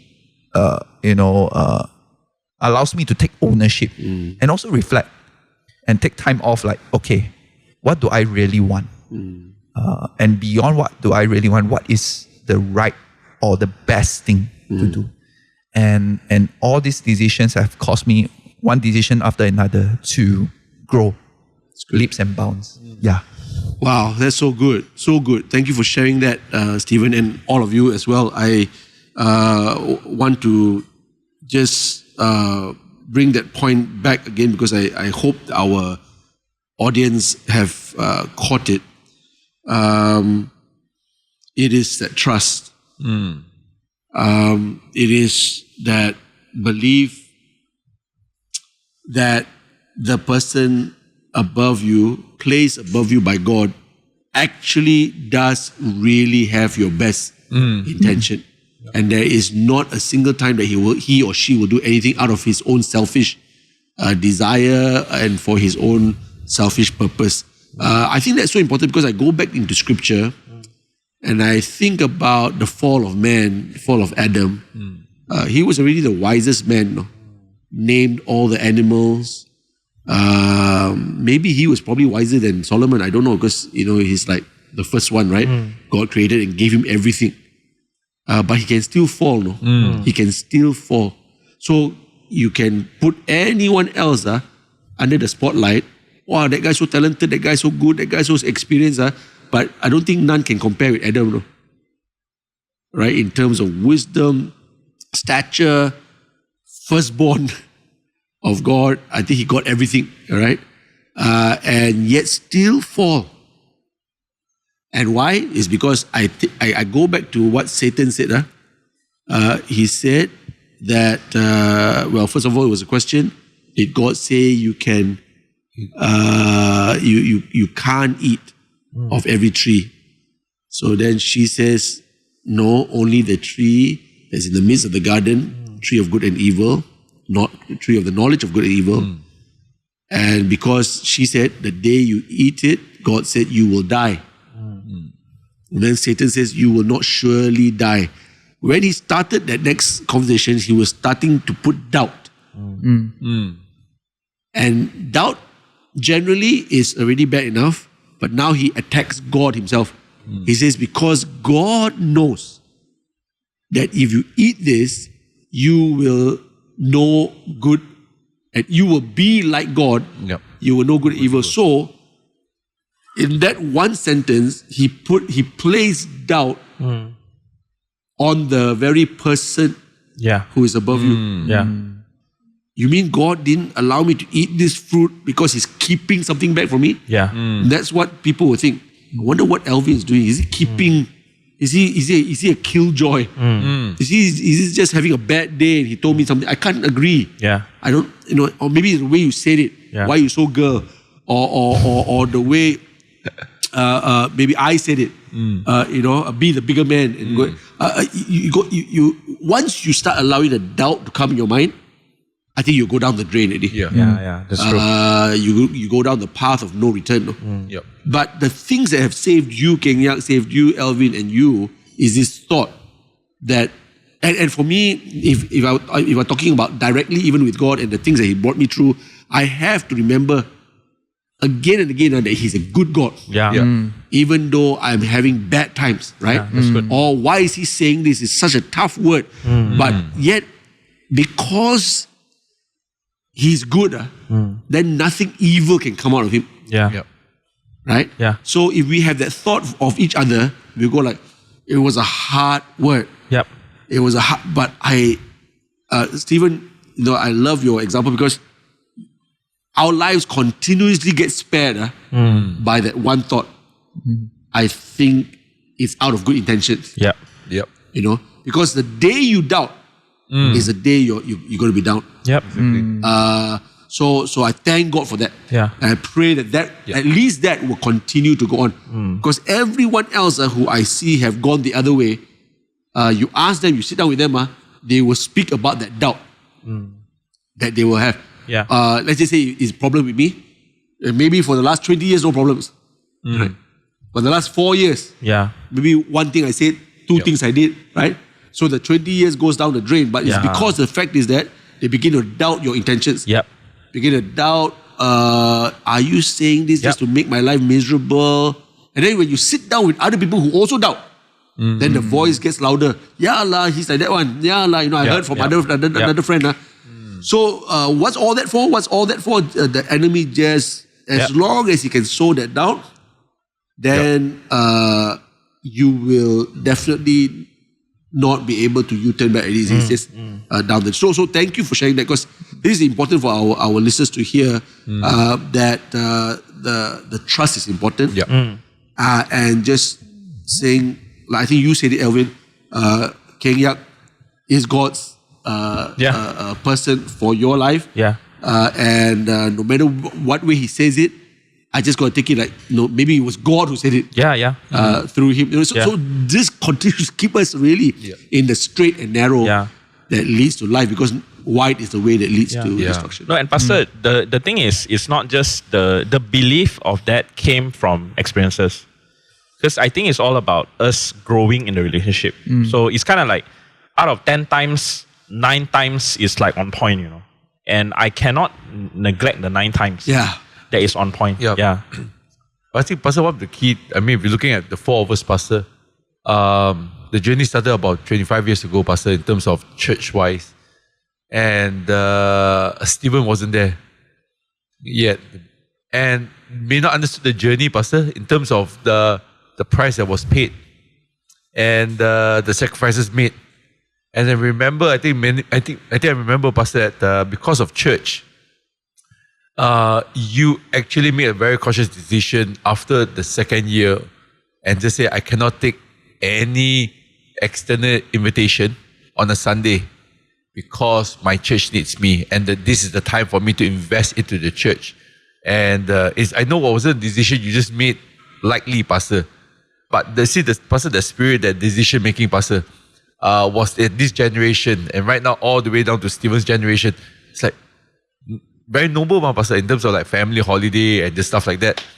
But not recognizing it sometimes, Pastor, that those moments in life when we make those key decisions, we grow up to another level, Pastor. And that's why God will always put different scenarios, but very similar principles, Pastor, for our growth's sake. And that's why I think that when you say the word doubt, Pastor, some people doubt also because they are not in the position to see what was the price that was paid earlier to get to where we are. So that we need to pay the price now so we can get to where God wants us to be in the near future, Pastor. True. Sometimes the lack of knowledge of the sacrifices that people made. So you think that that person may just, not know what he's doing. Not know what she's doing. But if you only knew that they went through the same journey and they're talking out of experience, talking out of that they too paid the price. And have become what they are today because of that price paid. And now they're just giving that knowledge over to the people who they know that if they also take that road and that decision will also end up becoming people that they never knew they could become. Right. Pastor, I'm not sure whether you remember that you spoke one message during, I think it was the second day of CNY or third day of CNY, whereby I think you mentioned this, Pastor, that if Jesus was to come during Chinese New Year, Pastor, how many people would actually say that I may need to cut short my CNY celebration, Pastor? I remember that message, Pastor, because that was I think second day or third day, because when church falls on CNY, also we see that sometimes we see that Chinese New Year is even bigger than Jesus in that sense. They can shut down church plants and just stuff. Jesus come at any time except CNY. Yeah, correct. That was the message. That was the message. Come and you can come. Lord, you are Lord of every other seasons, but cannot. Please don't come. And then you think to yourself, will the Lord purposely come on CNY? Correct, Pastor. I remember that. So I mean, it's just a thought. Yeah, it's just a thought. I mean, Pastor, good thought, Pastor. Is he still Lord of CNY? Exactly, and Pastor. if I can't go to my auntie's house that I go every day, every year, because I heard that Jesus is coming to Kota Kebuding. Yes. Do I really want to be there? So it's just a food for thought, lah. It's just a food correct, for thought Pastor. challenge. Because I think a lot of Chinese will go like, he's Lord. Except the first day. He's Lord, except for the reunion dinner. Correct, Pastor. Lord, please don't come at a reunion dinner. Don't be so cruel. Come at any other time that I'm free. Okay. So I'm going to go very quickly now because of time. Let me say it this way. I'm writing the thesis to answer 15 gaps. Now, thesis is all about gaps, finding gaps in literature or whatever. And these are things that, for example, literature, they wrote on A, but they didn't touch B. So B is a gap. They wrote on A, B, but they never touch on C. C is a gap. So then for a researcher like myself to do the thesis, I have to then address C. Acknowledging A and B is correct. Address C. But after I did A, B, C, I haven't done D. And so it leaves room for another. Okay. So I found 15. Oh, wow. So I'm just, this is going to be rapid fire because it will take too long if we go too deep. My simple thesis is that Huddle can meet these gaps, 15 gaps. Okay. Right. You tell me whether, in just rapid form, whether you think it's true. Okay. Number one, I'm saying that the future of youth ministry in Malaysia will benefit if we have more adults who care enough, right? Just that there seems not to be enough adults. Okay, so maybe the first answer to my question will be, yes or no, do you believe that adults, caring, responsible adults are important in youth ministry? Yes. Okay, so there are not enough adults, let's just say, for example, there are not enough adults. So will the Huddle system create the kind of adults that we need? Yeah, I think so, Pastor. I mean, looking at even different people that I've spoken with, different people that I've asked them. I mean, I've even talked to even my wife. Okay, she of course got saved in Australia, and one of the key moments in her growth as a believer is this couple that came all the way from the States, a missionary couple, and they just did Bible study every week with her and a few people, and they were adults that invested time. Right.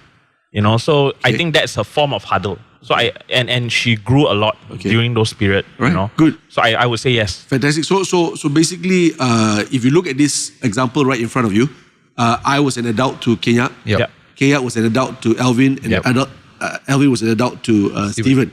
Now Stephen is becoming an adult to others. Okay. Next one. I have all the 15 in A's. You know. Wow. Yeah. It's almost like they're preaching. Okay. So adults say, yes, it's important, right? I can see the importance of adults in youth ministry. But second gap, even though they think it's important, the availability.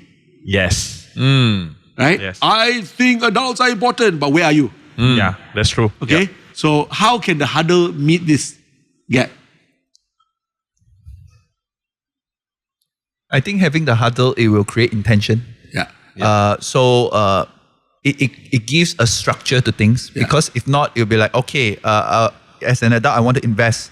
Where do I start? What do I do? Yeah. But by having huddles, it gives a picture of this is what you can do. Spend time, bring this person out, do life, talk about certain matters, be interested in the person's growth and journey of the person. I think when there's that intention, then it will then push towards action. Right. Yeah. And also a little bit of a modeling lah. Yep. Like I believe that you will make yourself available to him because I make myself available to you. Pastor. And you make yourself available to Stephen because it's so intention and modeling. Now, let me move on because I only got so little time. Okay, so you say adults are important. You say I'm available, but as you say I'm available, but you still have this thought, and this comes from literature, not just from me. Literature says, from the things I've read, that even when you say I'm available, you still have a sense of lack of awareness and maybe even apathy. So to illustrate the point is like, I believe I need to be adult to Kien Yiak. I want to make myself available, but what can I do? You know, he's young, I'm older. Will I understand? Will he really listen to me? Okay, how does the Huddle help overcome awareness problems and apathetic problems? I think the structure of a Huddle gives you ideas on how you can do that. Also because, especially if you have been huddled before, then you know what to do because you have an experience of it. So I also realize a lot of people, they normally have an understanding of the Huddle based on their experience. Right. So having that definitely helps. Number two is, if the Huddle system is like a structure, then that you have different ways where you can, like give you ideas on what to talk about and stuff like that. I think that helps. Yeah. Okay. Yeah. All right. Move on. So then you say, okay, adult, available, not apathetic anymore. Say, okay, I think I can do something. I'm aware of what is needed to be done. Okay. But then they come in and they exercise control, which I use the word authority, which again, reading from literature, adults often take over youth programs when they are available. So now the youth will go like, I'd rather not come in. But yet we know that it's important that adults are there. But how does Huddle overcome this authority take over control problem? Because you said it just now, although we advise you, we never force you to make the decision, right? Yeah. Pastor, I think this comes from modeling and maturity, Pastor. Okay. In the sense of like the Huddle leader model and exercise maturity, like how in our journey, Pastor, you always say, maybe did you consider this?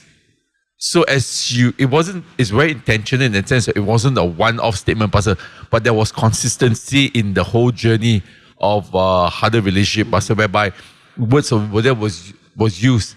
And you model it out, Pastor, and that's why I'm able to pick it up, Pastor, from there, Pastor. I think also it's ownership lah. Yeah. Huddle has always promoted ownership. Exactly, Pastor. So when you have ownership, you want everybody to own. Yeah. Everybody, is not one of those boss and employee. Exactly, Pastor. But we are servants of God. Yep. And we are in this together. And I might be older, a bit more experienced, but I use that to help you own it as well. Yep. Whereas sometimes when parents come into a youth program, they think, you don't know what to do lah. You don't know what you're talking about lah. You know. So then they just take over, they tap out everything. Yeah. They make every arrangement, and then they just let the young person come in, enjoy, go away. They don't even clean up.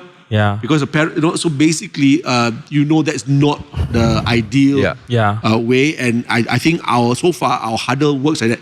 Yep. Yeah. And so that's when you do Huddle right, you won't take.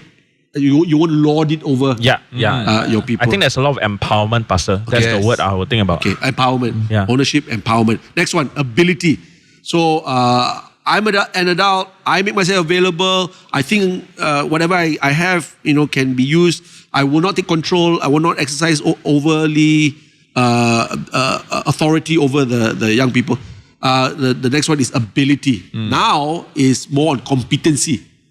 How to I really don't understand these young people's language, lah. Okay, so you're talking about competency now. How does the Huddle system, or can the Huddle system work to train and to pass on competencies and abilities so that we understand more and more how it's done and successfully do it? Well, there's this phrase that we use in Acts, Pastor. I do, you watch, right? And then I do, you help. Then you do, I help. And then you do, I watch. I mean, that's something that I would say would be able to pass on abilities and understanding. Yeah. The other thing also is interest, Pastor, because when you're interested, genuinely interested in a person, you want to learn and you want to grow in the person, So far, in terms of lingo, Pastor, a lot of young people are surprised at the amount of lingo I know because they keep saying, you're quite hip, huh? I'm like, I'm 40. But I'm just learning it as I go along because I'm interested. Right. So I think we've got to have a little bit of that. Interest, right? Yeah. Interest is important. So going back to the awareness and apathy, you're not apathetic, you're interested. Yeah. Right? Okay, so adults, availability, awareness, authority, ability, and now accessibility. So do you see the difference? I say I'm available, but I might not be accessible. You go to a restaurant, the manager's name is there. Manager on duty, right? But when you call the manager, he's not. Okay, so he's available. His name is there, or you go to the hospital, all the doctors' names are there, but not accessible. So I think this is very important because sometimes parents say, "I'm here, what? I'm at home, what? Okay, you didn't call me, He's reading newspaper or whatever, okay? Or he acts really busy. Yeah. Okay, so does the Huddle system help with accessibility? Have any one of you found it very hard to access each other? Like you wait for weeks, if not months, before you can talk to. I don't know. But Pastor, because of the relationship, right, Pastor, and that's why it's two-way communication, Pastor, in the sense of like, it's a matter of like sometimes still can get hours available, then it goes. Yeah. Okay. So that it's a team effort as well. It's not just an island on its own and that's it. So we're never too busy for each other. Yeah. And sometimes we might not immediately get to each other, but we eventually we'll get. There's a sense of confidence that the accessibility is not a problem. Yeah, I also think the expectation, Pastor, is like, I always think about Huddle relationship similar to like a Kung Fu movie, Pastor. You want to learn from the Kung Fu master things, you have to pursue. Not wait for the Kung Fu master to pass on. I think we have a lot of people who just wait. I don't think you need to wait. I think you need to pursue it. Proactive. But I also have like what Elder said, because of the relationship. So I always tell people that in my Huddle, I said, no matter how busy I am, you can always call me and I'll make time. Because that was modeled out for me. no matter how busy, I will make time for you. Even if it's 5 minutes, it's 5 minutes of prayer is a good thing. So they need to understand that. But again, not all of them understand that.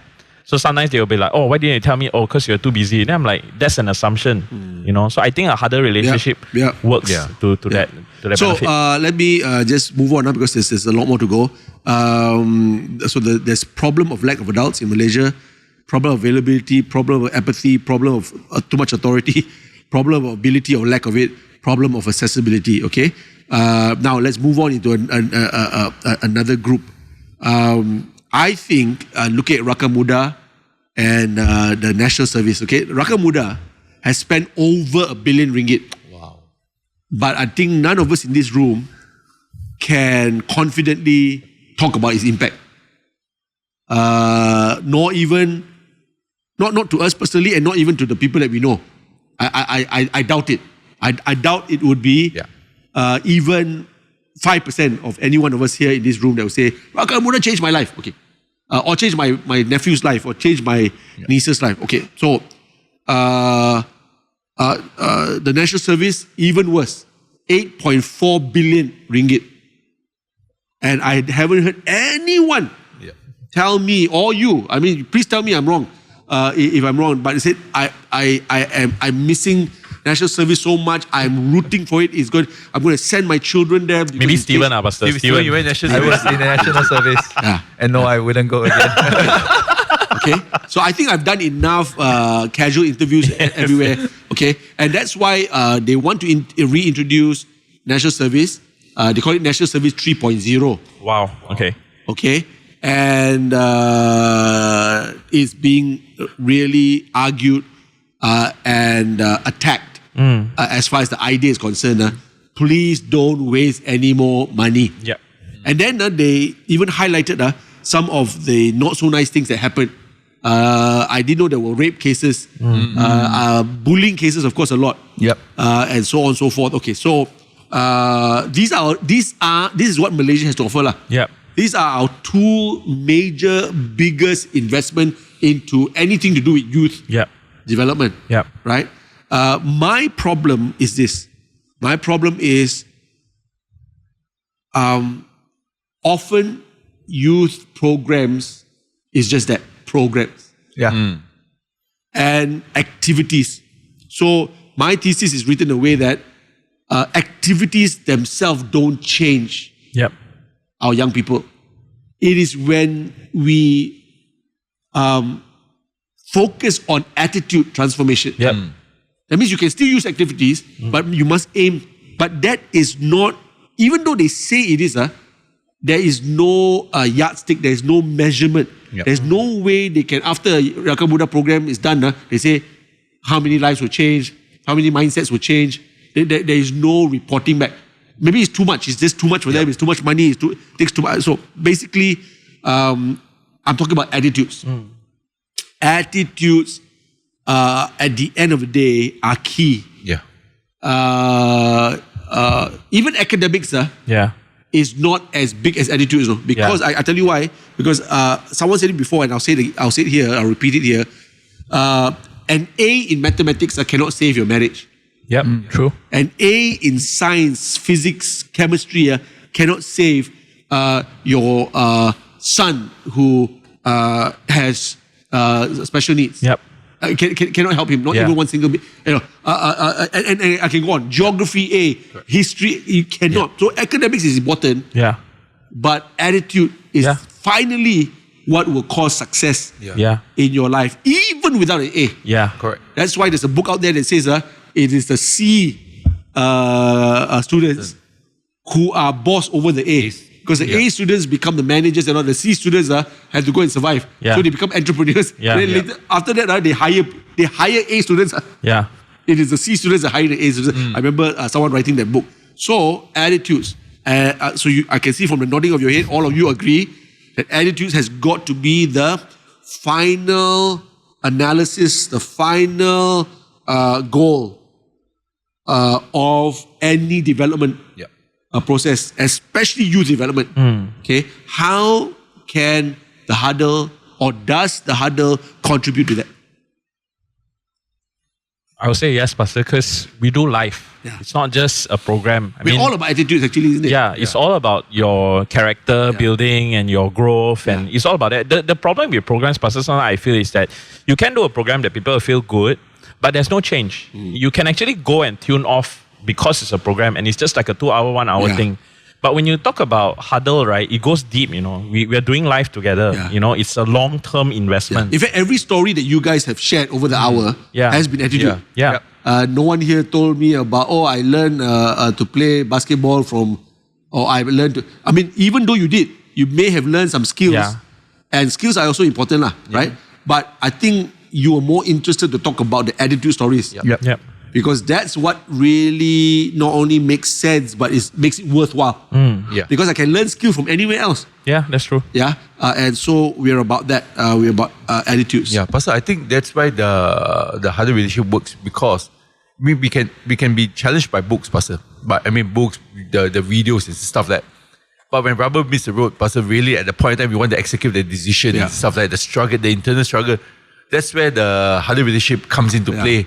And that one more push, the one more encouragement, the one more, like say, did you consider this? That breaks the attitude, because I don't think attitude is formed by just reading books, Pastor. It really forms by, when doing life together, Pastor, and it seals in when we overcome every challenges and seeing the result after that, Pastor. And it's also, again, back to modeling. Exactly, you Pastor. get to see how that person also handles this kind of issues. So I'll move on. Aims. So the reason why, like Raka Muda, when I interviewed them, they told me that, no, attitudes is very important to us. Character development is our goal. And then I said, do you have any stories to tell me? Any measurement at all that this has been working? They actually look at me almost blank. I mean, Kien Yiak was there. And they look at each other. No. We only have reports of our activities. How many people came for our activities? It's been in the millions. And sometimes they also pay for you to come also. Provide you the bus, provide you the lunch, all that kind of stuff. But no measurement for their supposedly main aim. So I say that it's because your aim has to have aims. Meaning, if you see character development is your aim, then write down your aims. Character development, number 1, trustworthy. Number 2, discipline. Number 3, kind. Number 4, hardworking. Write it down. But when a person has a general aim as, I want to change people's lives, tell me, what change are you looking for? And when you don't have aims, like we encourage also in huddles, to actually have a plan for the person that you are taking care of, that is the aims. So I think I answered my own question. But it's important. And by your nodding of your head, I can see that is our experience. We always talk about that. What is the plan that I have for you? So when I sat down with you and talked about the froth, because I knew that you like to make coffee, then we planned to make a froth to help you develop that. So that's the plan. Correct. Saying, hey, Alvin, have you thought about maybe planting X PJ? That's a plan, because we believe that when you go through that plan, many more things will be discovered. Exactly. And then goes on to XBU. And then now so on and so forth. Let me move on because of time. Administration is telling you that the reason why sometimes we have an aim but no aims and no measurement is because our administration itself does not provide for that.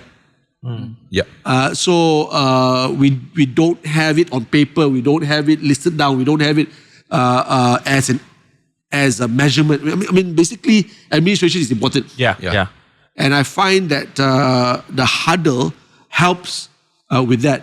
Would I be correct to say that? Yeah, because Pastor, Huddle is a smaller group, Pastor, so that's easier to count. When we run programs that's bigger, Pastor, there's a lot of layers after that. And the things doesn't get filtered because the channel itself is not strengthened. Huddle system is a channel whereby the relationship strengthens the channel, Pastor, and that's why information can go freely up and down. Okay.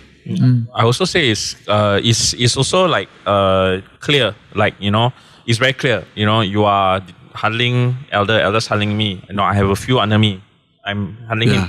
So it's very clear in terms of like if you need to check on anything, or if you need to account for anything, do I need to raise things up? So I think it closed the gaps a little bit. But when you have like a program with 40 people, it's kind of hard to navigate that. I think accountability and administration is very closely knitted. But both are a little bit different in the sense that accountability is, of course, we all know. But administration, the point I'm getting at is that there is a sense of expectation. For example, within our system, Huddle system, there is actually a concern for how a person is doing. So, for example, when I talk to Kien Yiak, and Kien Yiak talks to me about Alvin, it's actually within our administration to do that. If I and Kien Yiak talk about Alvin and we feel like it's not part of what we do, it becomes gossip. But administratively, even if it's not written on paper, there is this expectation that when I talk to Alvin about Stephen, it's in the same spirit. Or if Kien Yiak talks to Alvin about Stephen, it's in the same spirit of accountability, yes, but also the goal, the objective. It causes you to want to ask. Because it's part and parcel of the way we do it. So administration is that, right? The way we do things here. And so the way Rakan Muda do things might not actually end up fulfilling their aim. Because they don't even have in their administration or in the expectation or in the way they do things a question asked. Actually, how many people's lives have been changed? There is no question I see. But if you have that question as part of your way of doing it, then you have to be accountable for that. Okay, let me move on. So apprenticeship is my next A. And apprenticeship just means relationship one-on-one. That's how apprentices are. Apprentices you can't apprentice 20 people. You apprentice one person, teach him how to saw, make a boat, make a cupboard, fix a car. It's very small one. Okay, so I think you've answered to that. That we are a small group. We are personalized, very, very one-on-one. And from the listeners, I think they can see that we have that relationship. Okay, and what's important about that is attention. That we can actually give attention to each other. I don't know how Rakan Muda or NS will ever be able to fulfill what they say is their top goal, which is life change, character building, when you're dealing with so many people and you don't have this one-on-one personalized apprenticeship or discipleship, as we call it. So attention is very, very important. You will agree? Yeah. I move on to authenticity. This one maybe we can dwell a few more minutes. Okay, authenticity is one of the best ways to train. Meaning that if I wanted to connect with Kien Yiak and cause him to trust me more, learn from me, is to be vulnerable. That means I cannot appear to Kien Yiak that I've never sinned. I'm all good, all right, perfect. This can be actually repulsive, to a young person. And I think too many adults go into youth ministry saying, I know all the answers. Mommy has never done anything wrong. They don't say it also, they sound like it. And already young people go, forget it. And the reason why we connect very well with young people, to God be the glory, is because when we're on stage, we tell people also that we are also weak. We also have got boo-boos. But God brings the healing. God brings the restoration. How important do you think authenticity is, number one? And number two, do you think the Huddle provides for that? I think authenticity is very important in regards to, because people need to see you as a person. Then they will want to learn from you. And Huddle allows that to happen because we're doing life together. It all comes back to that, right? So when you're doing life together, that means you see the good times, you see the bad times, you see everything in between. And that allows really organic conversations and have the Huddle system facilitates that process organically. That's how I see it. So, very good. Okay. Yeah, Pastor, I do think that, Pastor, that, being real, Pastor, and being as open as we can really helps with the relationship. Because I think that many times, Pastor, I think a lot of people will just say, oh, is this all about control, like a cow and stuff like that. But once I understand that we went through a journey, right, Pastor, and we're here to pass it on, people's heart will be more open, Pastor, and there's a sense of realness behind it. You're not just giving me principles you pluck off from the internet or from the book, but you actually live it out, and that's why those principles. And also, even for the Huddle leader, it helps because we know it works, and that's why we can able to pass it down with confidence and conviction, Pastor. Yes. Thank you. I just have two more, and we are on point number 14, number 14 now. So from literature, it says that adults might start be part of the youth group, youth development, and they might even have all these other A's corrected, all very open, very successful. But the last two A's is this. Not many continue. They've done the first season and they say, no, don't count me in the next season because maybe they're tired. But from literature that I've read, it says that they don't know what they have really achieved. So the 14th A is achievement. If we only know what we have achieved in our investment, that will be one of the greatest encouragement for us to do it again and do it. I think there's not enough sense of achievement and therefore appreciation. Then people go like, right? So how do you think that is important? That for us to know that we are actually making something good of our lives, and that's what that also motivates us to continue doing it. And does the Huddle provide for that? I think the Huddle can provide for that.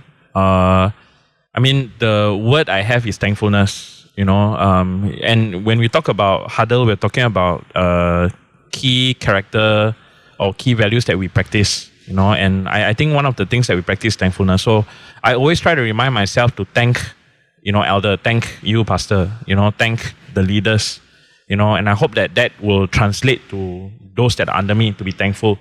Although I must say that it's a little bit difficult because as human beings, generally we're selfish and we always think about ourselves, we don't think about other people. So sometimes it's a bit hard to pass that on.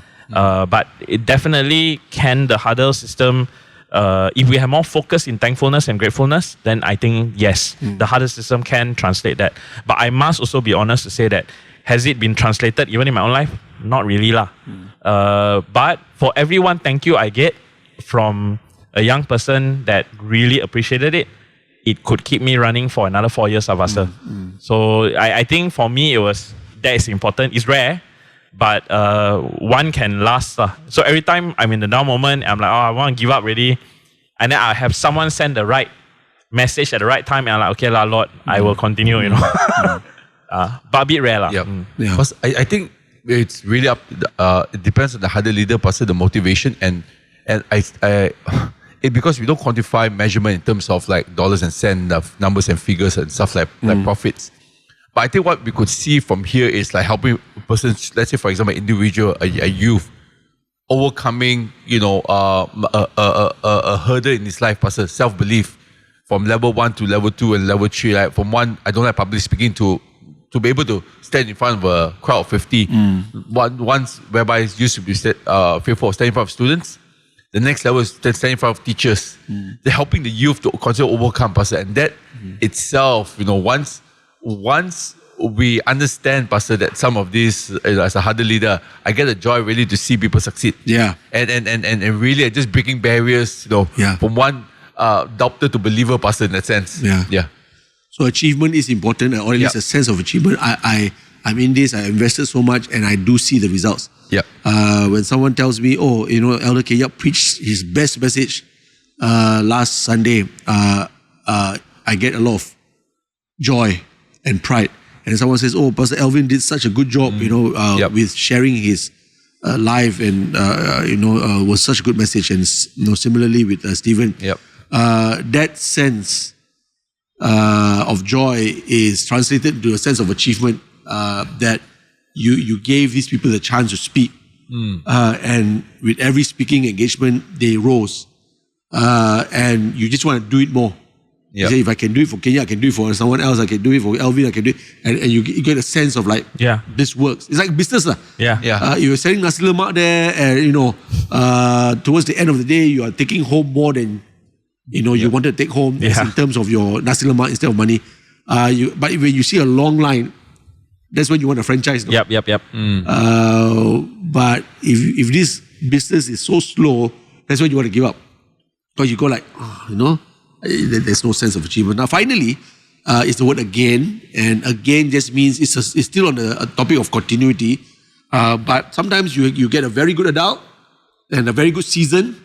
He stops, maybe he retires, she retires, and then it doesn't continue with the other person. So I believe the huddle addresses continuity or the word again. So I did it for Kien Yiak did it for you, you are doing for Stephen, you're doing for others now. And I really believe that it's very important because with schools, you look back, you get a very good committee leading a very good CF. Then 12, 20 years later, the CF is dying. Because the committee is not as fervent as the... Right? It tells you this continuity is one of the toughest thing to do in life and specifically in youth ministry. Very difficult. How do you sustain this? How do you get better? So now you can see even from this group that the continuity has gone on. I think in no time, Stephen will probably challenge somebody to start something somewhere. And it just gets better. The group goes bigger, and the sense of achievement. So basically, almost every A is connected with the other. But my thesis is to say the Huddle system works, and it works to fill up all these gaps. And most importantly and lastly is the gap of continuity. You don't want just to have one shooting star. Right? And there are a lot of churches now, I'll be very honest with you, who have grown to a certain extent because of shooting stars. And when that shooting star is no longer there, the church goes through all kinds of problems, all kinds of challenges, and even sometimes closes or stops growing. But with me, I've always tried to get myself out of the picture, always like, okay, so that the test is, with the existing leadership, it keeps growing. Then you know that the formula is right. Because again, a lot of churches and organizations, now until today, they're probably talking about Steve Jobs. And the days of Steve Jobs are the best days, blah, blah, blah, And then, but it cannot be like that. It cannot. Elon Musk is probably a shooting star. Then when Elon Musk is no longer there, who is the, So are we into shooting stars or are we into groups and generations? So that's what the Huddle system, I believe, provides. Any comments on that? I guess, Pastor, because it's a relationship, right, Pastor? Every Huddle leader will go through the seasons, Pastor, especially with age, physical age, right? After you went through so much in life, Pastor, to be able to, like I say, pass it on to the next generation. We're talking about churches and stuff like that. We're also talking about youth groups. I think many times, Pastor, because everyone looks at the talent and also the skill set, but not realizing it starts with attitude first, Pastor, because with attitude, everything can be overcome after that. And I guess why I think Huddle system can answer the word again only because there's a certain inbuilt in heavy human nature, Pastor. They want to make sure they succeed in the sense of they want to pass it on to role model it out. I think like our situation, Pastor, I think we're going to celebrate our 25th anniversary. But I think even though our age is very young, Pastor, some churches are 100 years old and stuff like that. but we went through a lot as a 25-year-old church. From teaching people that you can turn losing a building situation, Pastor, into a testimony, Pastor, and how to listen to the Lord, to be able to give up support, to depend fully on God. All these, Pastor, we want to see replicated again, because the stories or the chapters in the book of Acts needs to be added, in the sense of like the work of the Holy Spirit needs to be added. And that's why I think I'm with that. I think the Huddle system for me answer that, because we continue to push the boundary that look, it doesn't stop with us because you're no longer around. So like even when you challenge Stephen, not just that very moment of a family retreat, but what you do right now, the next generation and the generation after that picks it up on. I think I went to this story, Pastor, whereby I remember the youth group, SPM year, January stepped down, don't serve in church because prepare for SPM. It was allowed. Then a few years later I heard, now you reach Form 4. Everyone stepped down from leadership. Next 2 years don't serve, prepare for exam. It goes down and down, Pastor. And that's why I think that the Huddle system addresses it, because like, hey, even though you're a student, you could be having exam next day, but you still can serve the Lord today, Pastor. Yeah. Yeah, good. I want to close this. I think it's been a really, really good discussion. And it's helpful also for my thesis. So thank you for adding to it. People can see, even though we might not fully answer it, that there is a natural desire among us to actually pass it on. Yeah. And that's why continuity is possible. Yeah. And we also encourage it to be passed on. Yeah. Always thinking about the future, so that's good. Now, this is how I'm going to close. Everyone has 1 minute to just answer 2 questions. Maybe it's 2 questions. One is, would you recommend Huddle to anyone? In X or outside X, okay? In church or even in corporate. Would you recommend? Yes, Pastor. And why? Okay? You can think of just one thought. Go ahead. I mean, there's a lot of whys already answered. But Stephen, I'll start with you. The answer is yes. I would recommend it in every area, be it church, outside of church, in the marketplace, when you're studying, because you are, number one, allowing people with more experience, people who have went ahead to speak into your life. And I think that's a very good start, being humble and learning. And then it always adds on, right? So let's say the person that is above me is at this level, he added his value onto me, I'm here, and then I can then continue to add on. So it will only continue to be value adding. So I think that's a big yes. Yeah. Excellent. Alvin? For me, definitely yes. And I wrote this down in my own Huddle group. We talk about Huddle and discipleship synonymously. And I wrote down here, in the church context, it's a customized walk of faith in your life with someone more mature in the faith that will provide support, prayer, wisdom, guidance, and pointing you back to Jesus and God in all situations. So I think if we talk about the Huddle system, even in the context of corporations and all, it is customized. Because different people are different. People are, unique, But when we have a Huddle system, it's a very customized walk with someone that can coach you or someone that can help you, to grow beyond your current ability to a better ability. Yeah. So definitely, Pastor. I thank you for saying that, because it leads me to a thought that we have personality and we have character. So when you talk about customized, it's usually customized to personality. Because all 4 of us also around this table have different personalities. The problem is when we lead according to personality.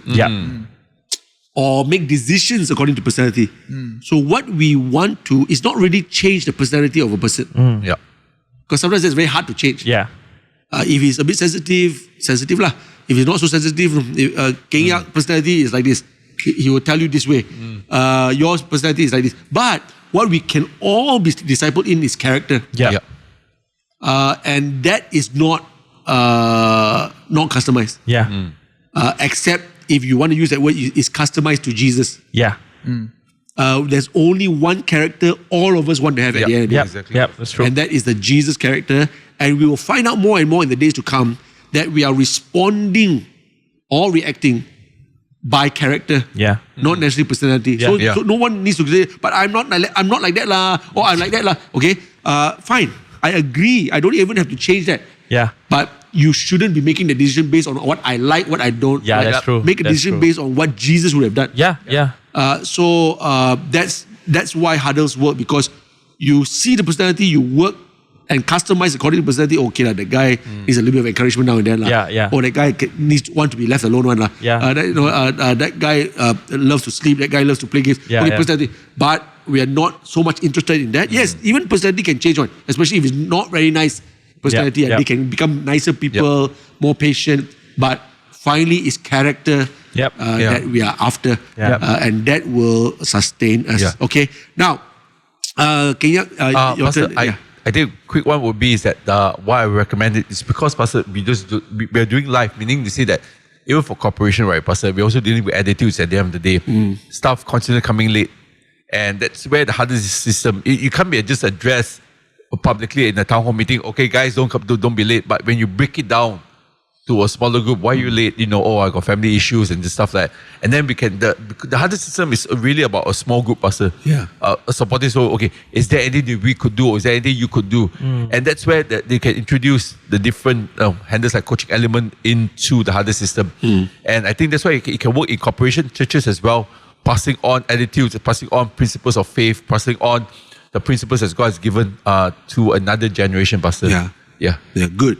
So we all recommend it, and we all believe in it, and we can see the benefit of it, and also both the things that are great and the things that are not so great, meaning to say that we will get challenged. Yeah. But thank God we are saying that even the not so great can become great. Yeah. If we have the right attitude and the right response to it. Now, as I close, I want to say that in my thesis, and we don't have to respond to it because we don't have time, but I'm just going to do it very, very quickly.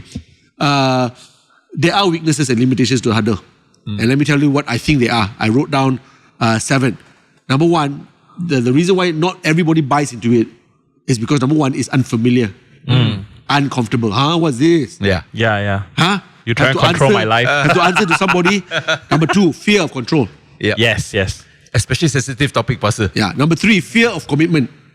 Have to meet you every month or whatever.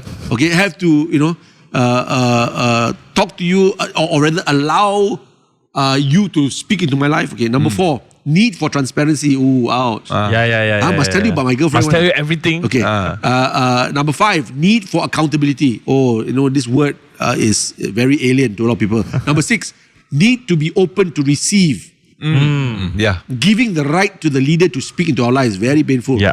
Number 7, need to do the same for others. Now that you've got it, please go ahead and... Yeah. I also have to do. Yeah. Okay. Now, the other points I have also for this thesis is when, where, and why did Huddle fail? So I'm looking backwards and seeing that where are those points where we actually failed. Number 1, insufficient time spent. Actually, some Huddles work very well, some Huddles don't. And then I boil it down to these 8 points. Yep. One is that one Huddle actually spend quality time. Not quantity, quality. Quality, yeah. One like, Huddle. Oh, I forgot lah, last 10 years haven't met, no? Yep. Number 2, didn't go deep enough. Yeah. Very surface, no? Yep. Yeah. Didn't ask the right questions. Yep. So later on, after 10 years later, he never asked me, or we didn't talk about that. We didn't talk about that. Number three, real needs issues not addressed. Yeah. That's why the Huddle didn't work, because actually you just skim around because you were scared to tell him. I don't want to offend him. Don't want to offend him. Correct, Pastor. Don't want to offend him. Actually, What if he hate me, Yeah. You could Fear have of done it. rejection. So there are real needs. Okay, we didn't address. We just skimmed through. Number 4, conflict of beliefs. Ooh. Wow. Actually, I don't know why he said that. The way my father told me when I was young, is like this. Then this one now spiritual father telling me different thing. Just a That's true, conflict. Pastor. Conflict of interest also. This one's a big one because I actually like that girl. And then leader like the same girl. Or Huddle leader, Huddle member, 3 people like Yeah. So it could be interest. Steven safe. And I put in bracket the BGR. It has been the biggest. Yeah. The biggest. Yeah. You know, I've got a quote for discipleship. Discipleship doesn't happen until there is a no and a go. Yeah, that's true. This is what we say, because if it's yes all the time, you don't even have to have discipleship. Yep. Yeah. Once you get no already, it starts. Discipleship starts. So I like this girl. Hey, cannot lah. Okay, fail already. The Huddle fail already. Fail already. Okay, number 5, misunderstandings. Yes. Yeah, true. Misunderstandings. All of us had misunderstandings already, even among us. Yeah. Yep. But we dealt with it. Yeah. Yep. Okay, if you don't deal with it, habis. Frustration, Correct, Pastor. mistrust, mistrust, and finally doubt. Yep. Doubt. I'm closing my iPad now to tell all of us that we are done for the day, and we're just half an hour away from our staff lunch. Yes. And so thank you guys. Thank you so much Thanks, for being Pastor. here. It's been good. Thank you for helping the people out there understand a little bit more of Huddle and how we do it here in Acts, and also for helping me with my thesis. Now I have got 3 more people who back my thesis up. And more lah, Pastor. And more, of course. So this is Kenneth Chin signing off from the Chin Up Show. Thank you to our guests, who's not just guests, this is family. And wishing all of you, okay? Together, let's wish them, Happy Chinese New Year. Kong Hei Fa Choi. And all the other Chinese words of good health. San Tai Kin and Dong. wealth. San Tai Kin Hong. San Zhong Lek Kin. And all the wonderful, Drink wonderful. plenty of water as well. Yes. Travel safe when you're traveling to visit family, and eat well, but don't eat too much. Stay healthy and continue to shine for the Lord wherever you are. Okay, please give us a like, leave a comment, and share this with as many people as Subscribe. you can. Yeah, subscribe. That's what Kien Yiak is reminding. Okay, God bless you.